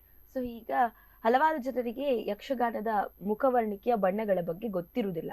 ಅಂದ್ರೆ ಏನೋ ಒಂದು ಬಣ್ಣ ಅಥವಾ ಒಂದು ಸಿಂಪಲ್ ಪೇಂಟ್ ಹಾಕಿರ್ತಾರೆ ಅಂತ ಅಂದುಕೊಳ್ಳುವವರು ಎಷ್ಟೋ ಜನ ಇದ್ದಾರೆ. ಸೊ ಅದನ್ನು ಒಂದು ಸ್ವಲ್ಪ ಅದ್ರ ಬಗ್ಗೆ ಬಿಡಿಸಿ ಹೇಳ್ಬೋದು. ತುಂಬಾ ಜನ ಈಗ ನಾವು ವೇಷಕ್ಕೆ ಅಥವಾ ಎಲ್ಲ ಹೋದಾಗ ಚೌಕಿಯಲ್ಲಿ ಕುತ್ಕೊಂಡಿರುವಾಗ ಬರ್ತಾರೆ, ಇದೇನು ಕುಂಕುಮನ, ಇದು ನಮ್ಮ ಅರಿಶಿಣ ಅಂದ್ರೆ ಅವರು ಅಡಿಗೆ ಮನೆಯಲ್ಲಿ ನಾವು ಬಳಸುವ ಅರಿಶಿಣ ಅಂತೆಲ್ಲ ಕೇಳೋರು ತುಂಬಾ ಜನ ಇದ್ದಾರೆ. ಅದು ಜಿಂಕ್ ಆಕ್ಸೈಡ್ ಅಂತ ಹೇಳಿ ಅದು ಕೆಮಿಕಲ್, ಅದನ್ನು ಬಳಸುವಂಥದ್ದು. ಹಿಂದೆ ಕಲ್ಲಿನ ಹೊಳೆಗಳಲ್ಲಿ ಸಿಗುವಂತಹ ಕಲ್ಲನ್ನು, ಕಲ್ಲರ್ ಬಣ್ಣದ ಕಲ್ಲುಗಳು ಬರ್ತದೆ, ಅದು ಗುರುಗಳು ಒಂದು ಪ್ರಾತ್ಯಕ್ಷಿಕೆ ಮಾಡಿ ತೋರಿಸಿದ್ದಾರೆ. ಇಂತಹ ಕಲ್ಲುಗಳನ್ನೇ ಬಳಸ್ತಾ ಇದ್ರು ಅಂತ, ಆ ಬಣ್ಣಗಳನ್ನು ಬಳಸ್ತಾ ಇದ್ರು. ಈಗ ಇದನ್ನೆಲ್ಲ ಬಳಸ್ತಾ ಇದ್ದಾರೆ. ಅದೇ ತುಂಬಾ ಜನರಿಗೆ ಗೊತ್ತಿರೋದಿಲ್ಲ. ಮತ್ತೆ ಹಿಂದೆ ನಮ್ಮ ಗುರುಗಳು ಹೇಳಿದ್ದೊಂದಿದೆ. ಹಿಂದೆ ಈಗ ನಾವು ಕೆಮಿಕಲ್ ಅಂತ ಏನು ಹೇಳ್ತಿದ್ದೇವೆ, ಅಂದ್ರೆ ಅದು ನಂಬಿಕೆ ಅಂತ ಹೇಗಿತ್ತು ಅಂದ್ರೆ, ಮೇಳಗಳಲ್ಲಿ ವೇಷ ಆದ ನಂತರ, ಬೆಳಿಗ್ಗೆ ಆಟ ಮುಗಿದ ನಂತರ ಈ ಯಾವುದೋ ಚರ್ಮ ರೋಗದಲ್ಲಿದ್ದವರು ಅಥವಾ ಕಜ್ಜಿಗಳಾದವರು ಬಂದು ವೇಷಧಾರಿಯ ಮುಖದಲ್ಲಿ ಸ್ವಲ್ಪ ಈ ಬಣ್ಣವನ್ನ ಕಿತ್ಕೊಂಡು ಅದನ್ನ ಹಚ್ಕೊಳ್ತಿದ್ರಂತೆ. ಅಂದ್ರೆ ಅದು ಅಷ್ಟು ನಂಬಿಕೆ ಇತ್ತು. ಬಟ್ ಅದರಲ್ಲಿ ವಿಷಯ ಏನಂತ ಹೇಳಿದ್ರೆ, ಅದರಲ್ಲಿ ಗುಣಪಡಿಸುವಂತಹ ಅದು ಆ ಕೆಮಿಕಲ್ ಅಲ್ಲಿ ಕಜ್ಜಿಗಳನ್ನು ಗುಣಪಡಿಸುವಂತ ಮದ್ದಿದೆ ಅನ್ನೋದು ಇನ್ನೊಂದು ಅರ್ಥದಲ್ಲ. ಬಟ್ ಆ ನಂಬಿಕೆ ಅದು ಇಲ್ಲಿಂದ ನಾವು ಬಣ್ಣ ಹಚ್ಚಿದ್ದು ಕಲಾವಿದರಿಂದನೇ ತೆಗೆದು ಹಚ್ಕೊಂಡಿದ್ರಿಂದ ಗುಣ ಆಗಿದೆ ಅನ್ನೋದು. ತುಂಬಾ ಜನಕ್ಕೆ ಇಂತಹ ವಿಷಯಗಳು ಗುರುಗಳ ಹತ್ರ ತುಂಬಾ ಇದೆ. ಅದನ್ನು ನಾವು ಈಗಲೂ ಕೇಳ್ಕೊಳ್ತಾ ಇರ್ತೀವಿ, ಆಗಾಗ ಅವ್ರು ಹೇಳ್ತಾ ಇರ್ತಾರೆ. ಸೊ ಅದೇ ಈಗ ಬಡಗುತಿಟ್ಟಿನ ಯಕ್ಷಗಾನ ಅಂದ ಕೂಡಲೇ ಆ ಕಸೆ ಸೀರೆ ಬಗ್ಗೆ ಬಹಳಷ್ಟು ಜನರಿಗೆ ಕುತೂಹಲ ಇರ್ಬೋದು, ಅದ್ರ ಬಗ್ಗೆ ಅದು ಸ್ವಲ್ಪ. ಈಗ ನಮ್ಮ ತೆಂಕುತಿಟ್ಟಲ್ಲಾದ್ರೆ ಕಸೆ ಸೀರೆ ಹಾಕೋ ಕ್ರಮ ಇಲ್ಲ. ಬಡಗುತಿಟ್ಟಲ್ಲಿ ಕಸೆ ಸೀರೆ ನೋಡಿದ ಕೂಡಲೇ ಈಗ ಯಾರೇ ಚಿತ್ರ ಬಿಡಿಸ್ಲಿ ಏನೇ ಇರಲಿ, ಬೇರೆ ಸ್ವಲ್ಪನಾದ್ರೂ ಬಣ್ಣಗಳು ಬದಲಾಗ್ಬೋದು. ಆ ಕಸೆ ಸೀರೆದು ಬಣ್ಣಗಳು ಬದಲಾದ್ರೆ ಅದು ಯಕ್ಷಗಾನ ಅಂತ ಅನಿಸೋದೇ ಇಲ್ಲ. ಹಾಗೆ ಅದು ಈಗ ಚೌಕಳಿ ಬಣ್ಣ. ಈಗ ನಾನು ನೋಡ್ತಿದ್ದಾಗ ಇತ್ತೀಚಿನ ದಿನಗಳಲ್ಲಿ ಮಹಿಳೆಯರೆಲ್ಲ ಅದನ್ನು ಸೀರೆ ಹಾಗೂ ಬಳಸ್ತಾ ಇದ್ದಾರೆ. ಅದೇನಂದ್ರೆ ಇಲ್ಲಿ ಎಷ್ಟೋ ತುಂಬಾ ಜನ ಅದನ್ನ ತಯಾರು ಮಾಡುವವರು ಈಗ ತುಂಬಾ ಜನ ಕಡಿಮೆ ಇದ್ದಾರೆ. ಉಡುಪಿಯ ನೇಕಾರರೇ ತಯಾರು ಮಾಡುವಂತದ್ದು ಒಂದು ಹೆಮ್ಮೆ. ಅದು ಮತ್ತೆಲ್ಲ ಹೊರಗಡೆ ಇಲ್ಲ. ಅದು ಬ್ರಹ್ಮಾವರದಲ್ಲೊಂದು, ಉಡುಪಿಯಲ್ಲಿ ಒಂದು ನೇಕಾರರು ಮಾಡ್ತಾ ಇದ್ದಾರೆ ಅಷ್ಟೇ. ಅದು ಈಗ ಸಿಗೋದು ತುಂಬಾ ಕಡಿಮೆ. ಅದು ಹೊರಗಡೆಯಿಂದ ಈಗ ಇಲ್ಲಿಗೆ ಕ್ಲಾಸಿಗೆ ಅಥವಾ ಬಂದ ನಾಟಕದ ಕಲಾವಿದರಾಗ್ಲಿ ಅದನ್ನ ನೋಡಿ, ಓ ಇಷ್ಟು ಚೆನ್ನಾಗಿದೆ, ಏನೋ ಅದು ಬೇರೆ, ಅದು ಯಕ್ಷಗಾನ ಅದು ಆ ರೀತಿದ ಡಿಸೈನ್ ಬೇರೆ ಎಲ್ಲೂ ಕಾಣ್ಲಿಕ್ಕೂ ಸಿಗಲ್ವೇನೋ. ಹಾಗಾಗಿ ಎಷ್ಟೋ ಜನ ಇಲ್ಲಿ ಬಂದವರು ನಮ್ಗೊಂದು 5 ಸೀರೆ, ನಮ್ಗೊಂದು 10 ಸೀರೆ ಅಂತ ಬಂದು ತಗೊಂಡು ಹೋಗ್ತಾರೆ. ಅದೊಂದು ಮತ್ತೆ ಸುಮ್ಮನೆ ಮಡಚಿಟ್ಟಾಗ ಒಂದಷ್ಟೊಂದು ಏನೋ ಒಂದು ವಿಶೇಷವಾಗಿ ಕಾಣುದಿಲ್ಲ. ಆದ್ರೆ ಒಂದು ಎಲ್ಲದರೊಟ್ಟಿಗೆ ಕೂಡಿಕೊಂಡು ಬಂದಾಗ ನಮ್ಮ ಬಡಗಿನ ಒಂದು ಪಾತ್ರ ಅದು ಚಂದ ಕಾಣ್ಬೇಕು ಅಂದ್ರೆ ಕಸ ಸೀರೆ ತುಂಬಾ ಇಂಪಾರ್ಟೆಂಟ್. ಸೊ ಹೀಗೆ ಪ್ರಸಂಗಗಳು ಹಲವಾರಿವೆ. ಆದ್ರೆ ನಿಮಗೆ ಖುಷಿ ಕೊಟ್ಟಂತಹ ಪ್ರಸಂಗ ಅಂದ್ರೆ, ನೀವು ಆಗ್ಲೇ ಹೇಳಿದ್ರೆ ಅಭಿಮನ್ಯು ಅನ್ನೋದು ನನಗೆ ಬಹಳ ಹೆಸರು ತಂದು ಕೊಟ್ಟಂತಹ ಒಂದು ಪಾತ್ರ ಅಂತ. ಸೊ ಅಭಿಮನ್ಯುವಿನ ಪ್ರಸಂಗವೇ ನಿಮ್ಗೆ ಖುಷಿ ಕೊಟ್ಟಂತದ್ದ, ಅಥವಾ ಯಾವ್ದಾದ್ರು ಒಂದು ಪ್ರಸಂಗ ಇನ್ನೊಮ್ಮೆ ಮಾಡ್ಬೇಕು ಅಥವಾ ಈಗಲೂ ನೆನಪಿಸಿಕೊಳ್ಳುವಂತಹ ಪ್ರಸಂಗ ಯಾವ್ದಾದ್ರು ಇದೆಯಾ? ಅದು ಅಭಿಮನ್ಯು ಅಂತೂ ಯಾವಾಗ್ಲೂ ಇದೆ. ಅದರ ಜೊತೆಗೆ ವಾಲಿ ಕೆಲವು ಪ್ರದರ್ಶನಗಳಾಗಿದೆ. ವಾಲಿ ಅದು ಈಗಲೂ ಮತ್ತೆ ಮಾಡಬೇಕು ಅನ್ನಿಸ್ತಂದ್ರೆ, ಕೆಲವು ಸರ್ತಿ ಆ ವಿಡಿಯೋಗಳು ನೋಡುವಾಗ ಆಗ್ಲಿ ಅವಾಗಿದ್ದು ಈಗಲೂ ನೋಡ್ತಾ ಇದ್ರೆ ಮೈ ಎಲ್ಲ ಜುಮ್ ಆಗ್ತದೆ. ಅದು ನಾನೇ ಮಾಡಿದ ಹೌದಾ ಅಂತ ಹೇಳಿ. ಅಂದ್ರೆ ಅಷ್ಟು ಅದಕ್ಕೆ ತುಂಬಿದ್ದಾರೆ ಗುರುಗಳು, ಹೇಗೆ ಮಾಡಿಸ್ಬೇಕು, ಹೇಗೆ ಆ ಪಾತ್ರ ನಿರ್ವಹಣೆ ಮಾಡಬೇಕು ಅಂತ ಹೇಳಿ. ಮತ್ತೆ ಕೆಲವು ಸ್ತ್ರೀವೇಷದಲ್ಲಿ ತುಂಬಾ ಕಡಿಮೆ ನಾವು ಸ್ತ್ರೀವೇಷ ಮಾಡೋದು. ಅಂಥದ್ರಲ್ಲಿ ಮಾಯಾಶೂರ್ಪನಖ ಅದು ಅಭಿನಯಕ್ಕಾಗ್ಲಿ ಕುಣಿತಕ್ಕಾಗ್ಲಿ ತುಂಬಾ ಅವಕಾಶ ಇದೆ ಅದರಲ್ಲಿ. ಅದು ತುಂಬಾ ಖುಷಿ ಕೊಡ್ತದೆ. ಆ ಪಾತ್ರಗಳು ಹಂಗೆ ಈಗಲೂ ಹೇಳಿದ್ರೆ ಅದು ಎಲ್ಲಾದ್ರೂ ಕೇಂದ್ರದಲ್ಲಿ ಈಗ ಬೇರೆ ಹುಡುಗರು ವೇಷ ಮಾಡುವವರು ಇರೋದ್ರಿಂದ ಇವತ್ತು ಇದು ಮಾಡೋಣ ಅನ್ನೋ ಬದಲಾವಣೆ ಮಾಡ್ಕೊಳ್ಳೋದಿದ್ರೆ ನಾನು ಫಸ್ಟ್ ಕೇಳುವಂಥದ್ದಿದ್ರೆ ಪಂಚವಟಿ ಪ್ರಸಂಗ ಯಾವ್ದಾದ್ರು ಬಂದ್ರೆ ಮಾಯ ಶೂರ್ಪನಖ ಮಾಡ್ಬೋದಾ ಅಂತ, ಇನ್ನೊಂದು ಘೋರ ಶೂರ್ಪನಖ. ಅವೆರಡರಲ್ಲಿ ಯಾವ್ದಾದ್ರು ಒಂದು ಸಿಕ್ಕಿದ್ರೆ ಸಾಕು. ರಾಮನೂ ಬೇಕಾಗಲ್ಲ ನಂಗೆ, ಲಕ್ಷ್ಮಣನೂ ಬೇಕಾಗಲ್ಲ. ಘೋರ ಶೂರ್ಪನಖ, ಮಾಯ ಶೂರ್ಪನಖ ಅಂದ್ರೆ ಅದನ್ನು ಜನರಿಗೆ ರೀಚ್ ಮಾಡ್ಲಿಕ್ಕೆ ಇರುವ ಪದ್ಯಗಳಾಗ್ಲಿ ಅದರಲ್ಲಿರುವ ಅಭಿನಯಗಳಾಗ್ಲಿ ತುಂಬಾ ನಮಗೂ ಖುಷಿ ಕೊಡ್ತದೆ. ಸೊ ಈಗ ಅದೇ ಜನರ ಬಗ್ಗೆ ಹೇಳಿದ್ರೆ ಅಂದ್ರೆ ಕಲಾವಿದರಾದವರಿಗೆ, ಯಾವುದೇ ಕಲಾವಿದರಾದವರಿಗೆ ಜನರ ಒಂದು ರೆಸ್ಪಾನ್ಸ್ ಬಹಳ ಮುಖ್ಯ ಆಗ್ತದೆ. ಆದ್ರೆ ಯಕ್ಷಗಾನದಲ್ಲಿ ನಾಟಕಗಳಲ್ಲಿ ಆಗುವಾಗ ಜನರೊಂದಿಗಿನ ಒಡನಾಟ ಬೇರೆ ಏನು ಕಲಾ ಪ್ರಕಾರಕ್ಕಿಂತ ಸ್ವಲ್ಪ ಜಾಸ್ತಿ ಅಂತಾನೆ ಹೇಳ್ಬೋದು. ಯಾಕಂತಂದ್ರೆ ನಿಮ್ಮ ಅರ್ಥಗಾರಿಕೆಗೆ ಅವರೊಂದು ರೆಸ್ಪಾನ್ಸ್ ಕೊಡುವುದಾಗಿರ್ಬಹುದು, ಅಥವಾ ಏನೋ ಒಂದು ಈಗ ಹಾಸ್ಯಗಾರನೊಟ್ಟಿಗೆ ಮಾತನಾಡುವಾಗ ನಗುವಂತದ್ದಾಗಿರ್ಬಹುದು. ಸೊ ಆ ರೀತಿಯ ಒಂದು ನೆನಪಿಸಿಕೊಳ್ಳುವಂತಹ ಘಟನೆ ಯಾವ್ದಾರಿದೆಯಾ, ಅಥವಾ ಪ್ರತಿ ಪ್ರಸಂಗದಲ್ಲೂ ಜನರ ಒಂದು ರೆಸ್ಪಾನ್ಸ್ ಹೇಗಿರ್ತದೆ? ನಾನೊಬ್ಬ ಕಲಾವಿದನಾಗಿ ನಾನು ರಂಗಸ್ಥಳದಲ್ಲಿ ಇದ್ರು ಹೆಚ್ಚಾಗಿ ಎದುರು ಕುತ್ಕೊಂಡವರ ಒಂದು ಆಗಾಗಾದ್ರೂ ನಮ್ಮ ಇಲ್ಲಿ ಇದ್ರು ಆಗಾಗಾದ್ರೂ ಅವರವರ ಯಾರಾದ್ರೂ ಒಂದು ಮುಖ ನೋಡ್ತಾ ಇರ್ತೀನಿ. ಯಾಕಂದ್ರೆ ಅಲ್ಲಿಂದ ರೆಸ್ಪಾನ್ಸ್ ಗೊತ್ತಾಗ್ತಿದೆ, ನಮ್ಮ ಆಟ ಹೇಗಾಗ್ತಾ ಇದೆ, ನಮ್ಮ ಪ್ರದರ್ಶನ ಹೇಗಾಗ್ತಾ ಇದೆ ಅಂತ ಹೇಳಿ. ಹಾಗೆ ಇನ್ನೊಂದೇನಂದ್ರೆ ಕಲಾವಿದ ಮತ್ತೆ ಪ್ರೇಕ್ಷಕ. ಈಗ ಒಂದು ಅಂದ್ರೆ ತುಂಬ ಯಕ್ಷಗಾನದಲ್ಲಿ ನೀವು ನೋಡಿರ್ತೀರಿ ಬೇರೆ ರೀತಿಯಲ್ಲಿ ಅದು ಹಾಳಾಗ್ತಾ ಇದೆ ಅನ್ನೋದು ಎಲ್ಲರಿಗೂ ಗೊತ್ತಿರುವಂಥದ್ದು. ಏನೇನು ಯಕ್ಷಗಾನಕ್ಕೆ ಕೋಲ ಮತ್ತು ಸಿನಿಮಾ ಬೇರೆ ಬೇರೆ ಅದನ್ನೆಲ್ಲ ಹಾಕ್ಕೊಂಡು ಈಗಲೂ ಇದೆ ಮೇಳಗಳಲ್ಲಿ. ಕೋಲ ಅಣಿ ಕಟ್ಕೊಂಡೇ ಬರುವಂಥದ್ದು, ಕೋಲದ್ದೇ ವೇಷ. ಯಕ್ಷಗಾನ ಎಲ್ಲಿ ಅಂದರೆ ಮೇಳಗಳಲ್ಲಿ ತೆಂಕು ಅಥವಾ ಈ ಮೇಳ ಬಡಗಿನ ಮೇಳನೂ ತೆಂಕು ಮೇಳದಂತೂ ಕಂಡುಹಿಡಿಯೋದು ಕಷ್ಟ ಆಗಿದೆ, ಅಷ್ಟು ಹಾಳಾಗಿದೆ. ಅದು ಕಾರಣ ಕಲಾವಿದ ಹೌದು, ಜೊತೆಗೆ ಪ್ರೇಕ್ಷಕನಾದವನು ಅದನ್ನ ವಿರೋಧಿಸದೆ ಅದು ಬಹಳ ಚೆನ್ನಾಗಿದೆ ಅನ್ನೋದ್ರಿಂದನೇ ನಾಳೆ ಇನ್ನೊಂದು ಅವ್ನು ಮಾಡ್ಕೊಂಡು ಬರ್ತಾ ಇರೋದಂತೆ. ಹಾಗಾಗಿ ನಾನು ಕೇಳ್ಕೊಳ್ಳೋದು ಏನಂತ ಹೇಳಿದ್ರೆ ಅದು ದಯವಿಟ್ಟು ಇನ್ನೂ ಕಡಿಮೆ ಮಾಡ್ಬೇಕು. ನಾವು ಮೊದಲು ಫೇಸ್ಬುಕ್ಗಳಲ್ಲಾಗಿ ಅಂಥದ್ದು ವಿಡಿಯೋ ಬಂದ್ರೆ ನಾನು ಕಮೆಂಟ್ ಹಾಕೋದು, ಗಲಾಟೆ ಆಗೋದು, ಇನ್ನೊಂದು ಯಾರೋ ಮತ್ತೆ ಕಮೆಂಟ್ ಮಾಡೋದು, ತುಂಬಾ ಗಲಾಟೆಗಳಾಗಿದೆ. ಈಗೀಗಂತೂ ಅದನ್ನ ನೋಡಿದ್ರು ಹೌದಾ ಅಂತೇಳಿ ಮುಂದುವರ್ಸ್ಕೊಂಡು ಹೋದ. ಹಾಗಾದ್ರೆ ಅಷ್ಟು ಹಾಳಾಗಿದೆ. ಮತ್ತೆ ನಾವೀಗ ಹೇಳಿದ್ರು, ನಾನೇ ಆಗ್ಲಿ ಅಥವಾ ಯಾರೋ ದೊಡ್ಡ ವ್ಯಕ್ತಿಗಳೇ ಆಗ್ಲಿ ಯಕ್ಷಗಾನದಲ್ಲಿ ಅವ್ರು ಹೇಳಿದ್ರು ಕೇಳದೇ ಇರುವಷ್ಟು ಅದು ಅದನ್ನು ಕಲಾವಿದ್ರು ಸ್ವಲ್ಪ ಜಾಸ್ತಿಯಾಗಿ ಯೋಚನೆ ಮಾಡ್ಬೇಕು. ಖಂಡಿತವಾಗಿ ಯೋಚನೆ ಮಾಡ್ಬೇಕು. ಅದ್ರ ಬಗ್ಗೆ ಅಷ್ಟೊಂದು ಗೊತ್ತಿರುದಿಲ್ಲ. ಏನು ಏನು ತೋರಿಸ್ತಾರೆ ಅದೇ ಹೀಗೆ ಇರ್ಬೇಕು ಇದೊಂದು ರೀತಿಯಲ್ಲಿ ಅವರು ನೋಡ್ತಾರೆ, ಅದನ್ನ ಆಸ್ವಾದಿಸ್ತಾರೆ. ತುಂಬಾ ಸರ್ತಿ ನಾನು ಹೇಳಿದ್ದೀನಿ, ಈಗ ನಮ್ಮ ತುಳುನಾಡಿನವರಿಗಾಗ್ಲಿ ಅಥವಾ ಕುಂದಾಪುರ ಇಲ್ಲಿಯವರಿಗೆ ಅಥವಾ ಈ ಯಕ್ಷಗಾನದ ಪ್ರದೇಶದವರಿಗೆ ಯಕ್ಷಗಾನ ಏನು ಅನ್ನೋದು ಗೊತ್ತಿದೆ. ಕೆಲವರಿಗೆ ಗೊತ್ತಿಲ್ಲ. ಈಗ ತೆಂಕು ಬಡಗಿನ ವ್ಯತ್ಯಾಸಗಳು ಗೊತ್ತಿಲ್ಲದೆ ಇರಬಹುದು, ಅಥವಾ ವೇಷ ಹೀಗೆ ಇರ್ತದೆ ಅನ್ನುವಂಥದ್ದು ಗೊತ್ತಿಲ್ಲದೆ ಇರ್ಬೋದು. ಹೆಚ್ಚಿನವರಿಗೆ ಗೊತ್ತಿದೆ, ಎಲ್ಲ ಪ್ರೇಕ್ಷಕರು ಬುದ್ಧಿವಂತರೇ ಇದ್ದಾರೆ.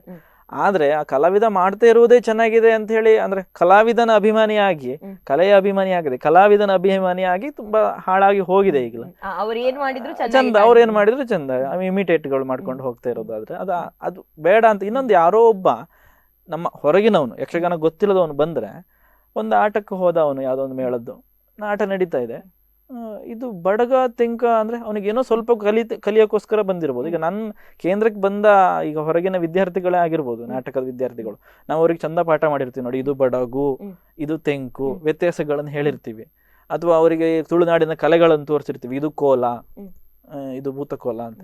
ಎಲ್ಲೋ ಒಂದು ನಾವು ಅವನನ್ನು ನೋಡಿ ಯಕ್ಷಗಾನ ಅಂತ ಹೇಳಿ ಕರ್ಕೊಂಡು ಹೋದ್ರೆ, ಅಲ್ಲ ತೆಂಕು ಇದೆ, ಬಡಗು ಇದೆ, ಕೋಲನು ಇದೆ. ಅವ್ರು ಕೇಳ್ತಾರೆ ಇದೆಲ್ಲ ಮಿಕ್ಸ್ ಅಲ್ವಾ, ಇದ್ರಲ್ಲಿ ಯಕ್ಷಗಾನ ಯಾವುದು ಅಂದ್ರೆ ಎಲ್ಲಿ ತನಕ ಕೆಲವ್ರು ಕೇಳ್ತಾರಂದ್ರೆ ಯಕ್ಷಗಾನ ಅನ್ನೋದೊಂದು ಪ್ಯೂರ್ ಕಲೆ ಅಲ್ಲ, ಇದೆಲ್ಲ ಮಿಕ್ಸ್ ಮಾಡಿದ್ದಲ್ವಾ ಅನ್ನುವಷ್ಟು ಆಗಿ ಹೋಗಿದೆ. ಇಲ್ವೇ ಇಲ್ಲ ಅದಕ್ಕೆ ಅನ್ನುವಷ್ಟು. ಅಂದ್ರೆ ನಾವು ಅವರಿಗೆ ಉತ್ತರ ಕೊಟ್ಟು ಅವರನ್ನ ಸಮಾಧಾನ ಮಾಡೋದೇ ಕಷ್ಟ. ಯಾಕಂದ್ರೆ ಅಷ್ಟು ಅವರು ಅದನ್ನ ಮಿಕ್ಸ್ ಮಾಡ್ಕೊಂಡಿದ್ದಾರೆ ಅಂತ. ಹೇಗೆ ಅದನ್ನ ಅಂದ್ರೆ ಅದು ಅವ್ರಿಗೆ ಅರ್ಥ ಆಗ್ಬೇಕು. ನಾವು ನಮ್ಮ ಕಲೆಯನ್ನ ಹಾಳು ಮಾಡ್ಕೊಳ್ತಿದೀವಿ, ನಮ್ಮ ಈ ಒಂದು ಐಡೆಂಟಿಟಿ ಇರೋದನ್ನ ನಾವು ಅದನ್ನ ಬಿಟ್ಟು ಹೋಗ್ತಾ ಇದೀವಿ ಅನ್ನೋದು ಕಲಾವಿದರಿಗೆ ಅರ್ಥ ಆಗ್ಬೇಕು. ಮತ್ತೆ ಪ್ರೇಕ್ಷಕನಿಗೂ ಅದರದ್ದು ಜವಾಬ್ದಾರಿ ಇದೆ ಅನ್ನುವುದಕ್ಕಿಂತ ಹೀಗಲ್ಲ ಅಂತ ತೋರಿಸ್ಲಿಕ್ಕೆ ಉದಾಹರಣೆಗಳು ಜಾಸ್ತಿ ಸಿಗ್ತಾ ಇದೆ. ಹೌದು ಹೌದು ಹೌದು ಹೌದು. ಸೊ ಇನ್ನಷ್ಟು ಮಾತನಾಡೋಣ, ಅದಕ್ಕಿಂತ ಮುಂಚೆ ಇನ್ನೊಂದು ಪುಟ್ಟ ವಿರಾಮ. ಸೊ ನೋಡಿದ್ರಲ್ಲ ವೀಕ್ಷಕರೇ, ಸಾಕಷ್ಟು ಮಾತನಾಡ್ಲಿಕ್ಕಿದೆ, ನೀವು ಕೂಡ ಅದಕ್ಕಾಗಿ ಕಾಯ್ತಾ ಇರ್ತೀರಿ ಅಂತ ನಂಗೆ ಗೊತ್ತು. ಆದ್ರೆ ಅದಕ್ಕಿಂತ ಮುಂಚೆ ಇನ್ನೊಂದು ಪುಟ್ಟ ವಿರಾಮ ತೆಗೆದುಕೊಳ್ಳೋಣ.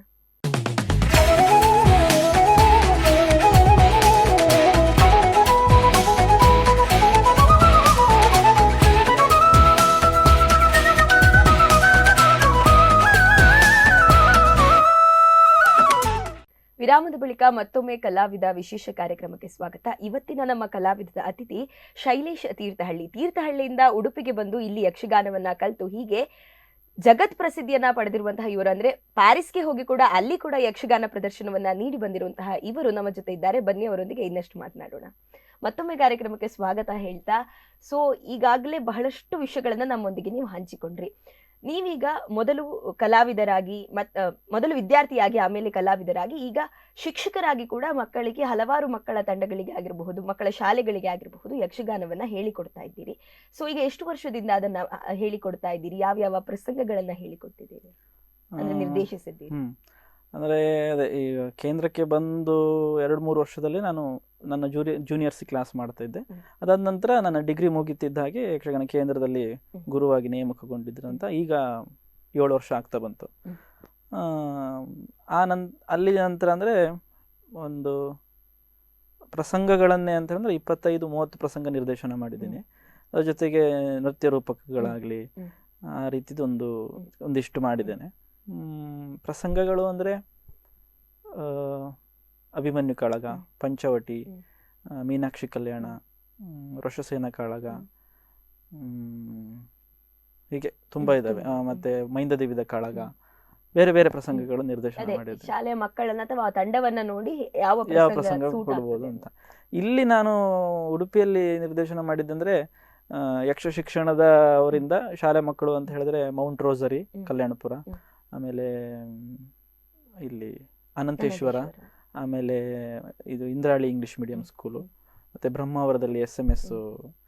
ಅದಾದ ನಂತರ ಇಲ್ಲಿ ಸುಮನಸ ಕೊಡವರು ನಾಟಕ ತಂಡಕ್ಕೆ ಕ್ಲಾಸ್ ಮಾಡಿದ್ದೇನೆ. ಮತ್ತೆ ಪೆರಂಪಳ್ಳಿಯಲ್ಲಿ ಒಂದು ಸಂಘ ಇತ್ತು, ಅವರಿಗೆ ಕ್ಲಾಸ್ ಆಗಿದೆ.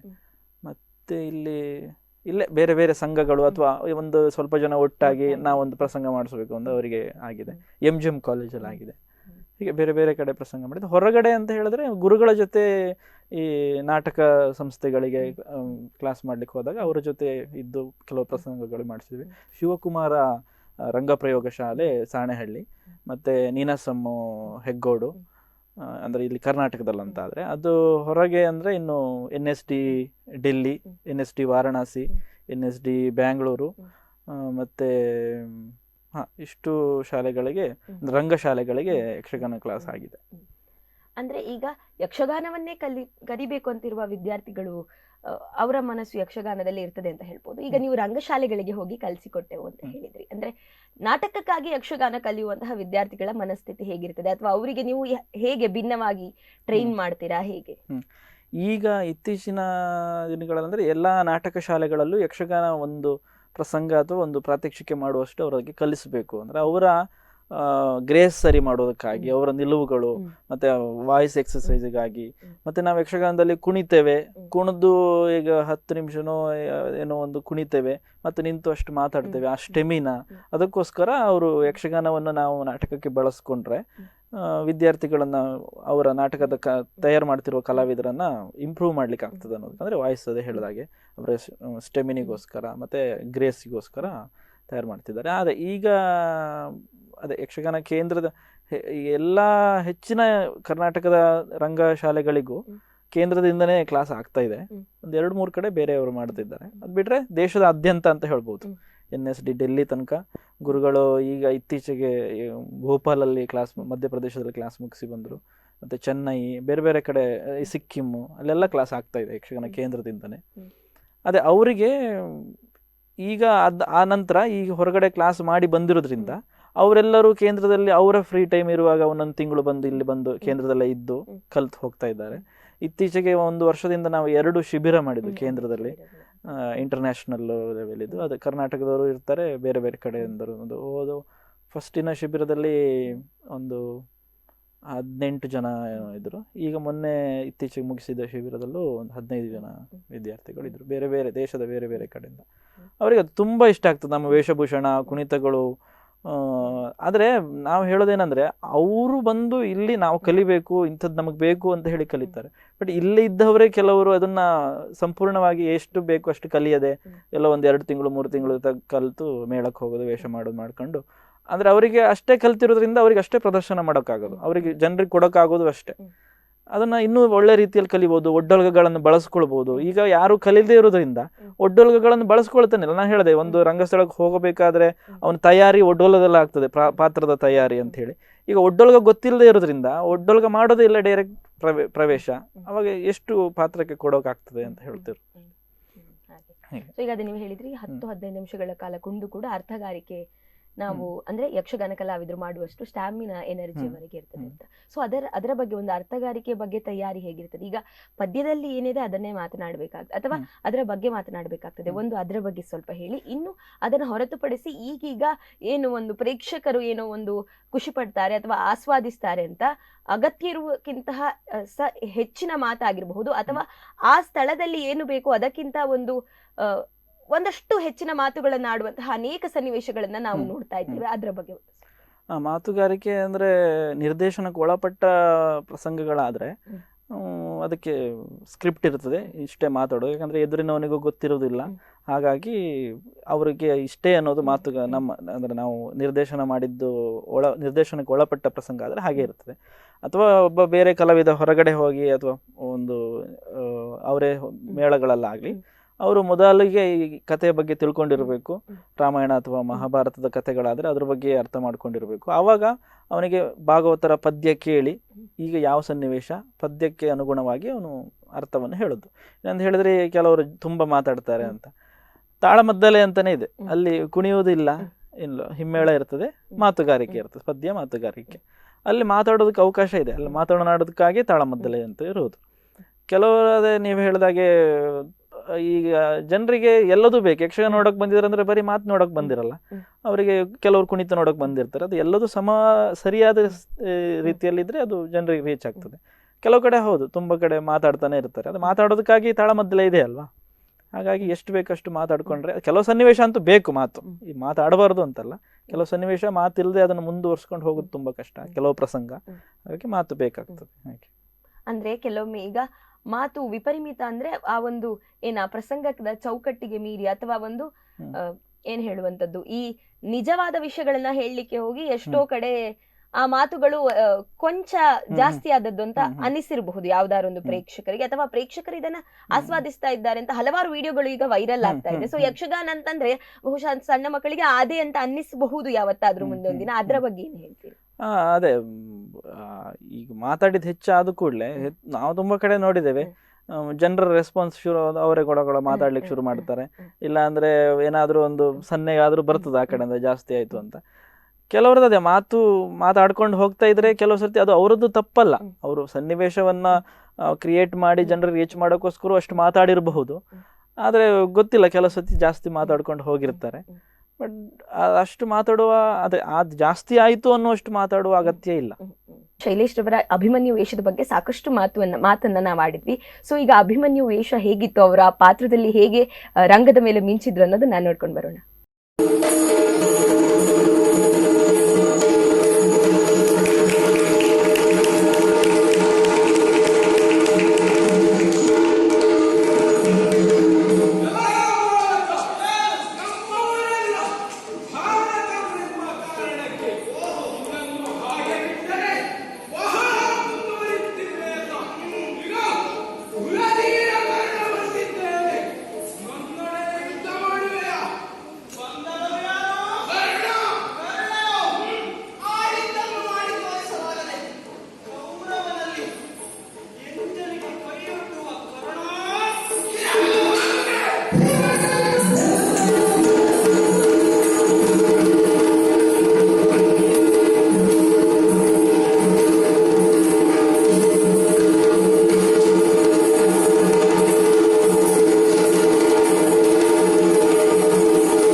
ಈಗ ಯಕ್ಷಗಾನ ಅಂತಂದ್ರೆ ಬಹಳಷ್ಟು ಜನರಿಗೆ ಅನ್ನಿಸುವುದೇನು ಅಂದ್ರೆ ಒಂದೇ ಭಾಷೆಯಲ್ಲಿ ಇರ್ತದೆ, ಕನ್ನಡಕ್ಕೆ ಮಾತ್ರ ಸೀಮಿತ ಆಗಿರ್ತದೆ, ಅಥವಾ ಒಂದಷ್ಟು ಕಡೆಯಲ್ಲಿ ತುಳುವಿನ ಪ್ರಸಂಗಗಳನ್ನ ತೆಗೆದುಕೊಳ್ತಾರೆ ಅಂತ. ಆದ್ರೆ ನೀವು ಹಿಂದಿಯಲ್ಲಿ ಕೂಡ ಯಕ್ಷಗಾನ ಮಾಡಿದ್ದೀರಿ ಅಂತ ನಾನು ಕೇಳ್ಪಟ್ಟೆ, ಅದ್ರ ಬಗ್ಗೆ ಒಂದು ಅದೇ ಕನ್ನಡದಲ್ಲಂತೂ ನಾವು ನೋಡ್ತಾ ಇರೋದೆ ತುಳು ಯಕ್ಷಗಾನಗಳಿದೆ.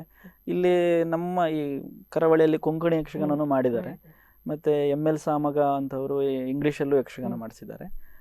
ಹಿಂದಿಯಲ್ಲಿ ಆದದ್ದು ಕಡಿಮೆ. ಅದರಲ್ಲಿ ಹೊರಗಡೆ ಯಕ್ಷಗಾನ ಕೇಂದ್ರದಲ್ಲಿ ನಾವು ಮೊದಲ ಬಾರಿ ಮಾಡಿದ್ದೆ ಹಿಂದಿಯಲ್ಲಿ ಯಕ್ಷಗಾನ, ಅದು ಅಭಿಮನ್ಯು ಕಾಳಗ ಆಗಿತ್ತು. ಇತ್ತೀಚೆಗೆ ಪುಣೆಯಲ್ಲಿ ಒಂದು ಪ್ರದರ್ಶನ ಆಗಿತ್ತು, ಮತ್ತು ಉಡುಪಿ ರಾಜಾಂಗಣದಲ್ಲಿ ಒಂದು ಪ್ರದರ್ಶನ ಆಯಿತು. ಹಿಂದಿ ಯಕ್ಷಗಾನ ಅದು ಗುರುಗಳು ಮೊದಲಿಂದ ಹೇಳ್ತಿದ್ರು ಹಿಂದಿ ಯಕ್ಷಗಾನ ಮಾಡಬೇಕು. ಹೊರಗಡೆ ಈಗ ಕಾರಂತರು ಅವರಿಂದಲೇ ಏನು ಮಾಡಿದ್ದಾರೆ ಅಂದರೆ ಬ್ಯಾಲೆ ಅಂತ ಹೇಳಿ ಪ್ರಾರಂಭ ಮಾಡಿದ್ರು. ಯಾಕಂದರೆ ಭಾಷೆ ಗೊತ್ತಿಲ್ಲದವರಿಗೂ ಯಕ್ಷಗಾನದಲ್ಲಿ ಈಗ ನಾವು ಕತೆ ಮುಂದೆ ಹೋಗ್ತಾ ಇರುವಾಗ ಜನರಿಗೆ ರೀಚ್ ಆಗೋದು ಭಾಷೆಯಿಂದ. ಭಾಷೆ ಗೊತ್ತಿಲ್ಲದವರಿಗೂ ಯಕ್ಷಗಾನ ಪ್ರಸಂಗ ಅರ್ಥ ಆಗಬೇಕು ಅನ್ನೋ ರೀತಿಗೆ ಅದು ಬ್ಯಾಲೆ ಅಂತ ಹೇಳಿ ಶುರು ಮಾಡಿದರು. ಅದರಲ್ಲಿ ಮಾತುಗಳು ಇರೋದಿಲ್ಲ, ಪದ್ಯಗಳೇ ಹೆಚ್ಚು ರಿಪೀಟ್ ಆಗ್ತದೆ, ಅಭಿನಯದಲ್ಲೇ ಕತೆ ಮುಂದುವರಿತದೆ. ಆಮೇಲೆ ಗುರುಗಳು ಏನು ಹೇಳಂದ್ರೆ ಭಾಷೆಯನ್ನು ನಾವು ಅವರ ಭಾಷೆಯಲ್ಲಿ ಯಾಕೆ ಹೆಚ್ಚು ಪ್ರಯತ್ನ ಮಾಡಬಾರ್ದು ಅಂತ ಹೇಳಿ ಹಿಂದಿಯಲ್ಲಿ ಯಕ್ಷಗಾನ ಮಾಡೋಣ ಅಂತ. ಈಗ ನಾವು NSD ಅವರು ಇಲ್ಲಿಗೆ ಬಂದಾಗ ಅವರು ಬೇರೆ ಬೇರೆ ದೇಶದ ಬೇರೆ ಬೇರೆ ಕಡೆಯವರಾಗಿರೋದ್ರಿಂದ ಅವ್ರು ಹಿಂದಿಯಲ್ಲಿ ಯಕ್ಷಗಾನ ಮಾಡಿಸಿದ್ವಿ. ಆದರೆ ಯಕ್ಷಗಾನದ ಕೇಂದ್ರದ ಕಲಾವಿದರೆ ನಾವು ಹಿಂದಿಯಲ್ಲಿ ಯಕ್ಷಗಾನ ಮಾಡಿದ್ದು ಇತ್ತೀಚೆಗೆ. ಅದು ಮತ್ತೆ ಗುರುಗಳು ನಿರ್ದೇಶನ ಮಾಡಿದ್ರು. ಅದಕ್ಕೆ ಕೇಂದ್ರದ ವಿದ್ಯಾರ್ಥಿಯೇ ಒಬ್ಬ, ಅವನು ರಾಜಸ್ಥಾನದವನು, ಅಭಿನವ್ ಗ್ರೋವರ್ ಅಂತ, ಅವನು ಹಿಂದಿ ಗೊತ್ತಿರೋದ್ರಿಂದ ಅವನು ಈ ಸ್ಕ್ರಿಪ್ಟ್ ಬಗ್ಗೆ ವರ್ಕ್ ಮಾಡ್ದ. ನಾವು ಬಾಯಿಪಾಠ ಮಾಡಿ ಹಿಂದಿಯನ್ನು, ಅಂದರೆ ನಾವು ಹಿಂದಿ ಮಾತಾಡ್ತಾ ಇದ್ವು ಬಿಟ್ರೆ ಅದು ರಂಗಸ್ಥಳಕ್ಕೆ ಅಥವಾ ಸ್ಟೇಜಿಗೆ ಗೊತ್ತಿರುವಂಥ ಹಿಂದಿ ನಮ್ಗೆ ಗೊತ್ತಿರಲಿಲ್ಲ.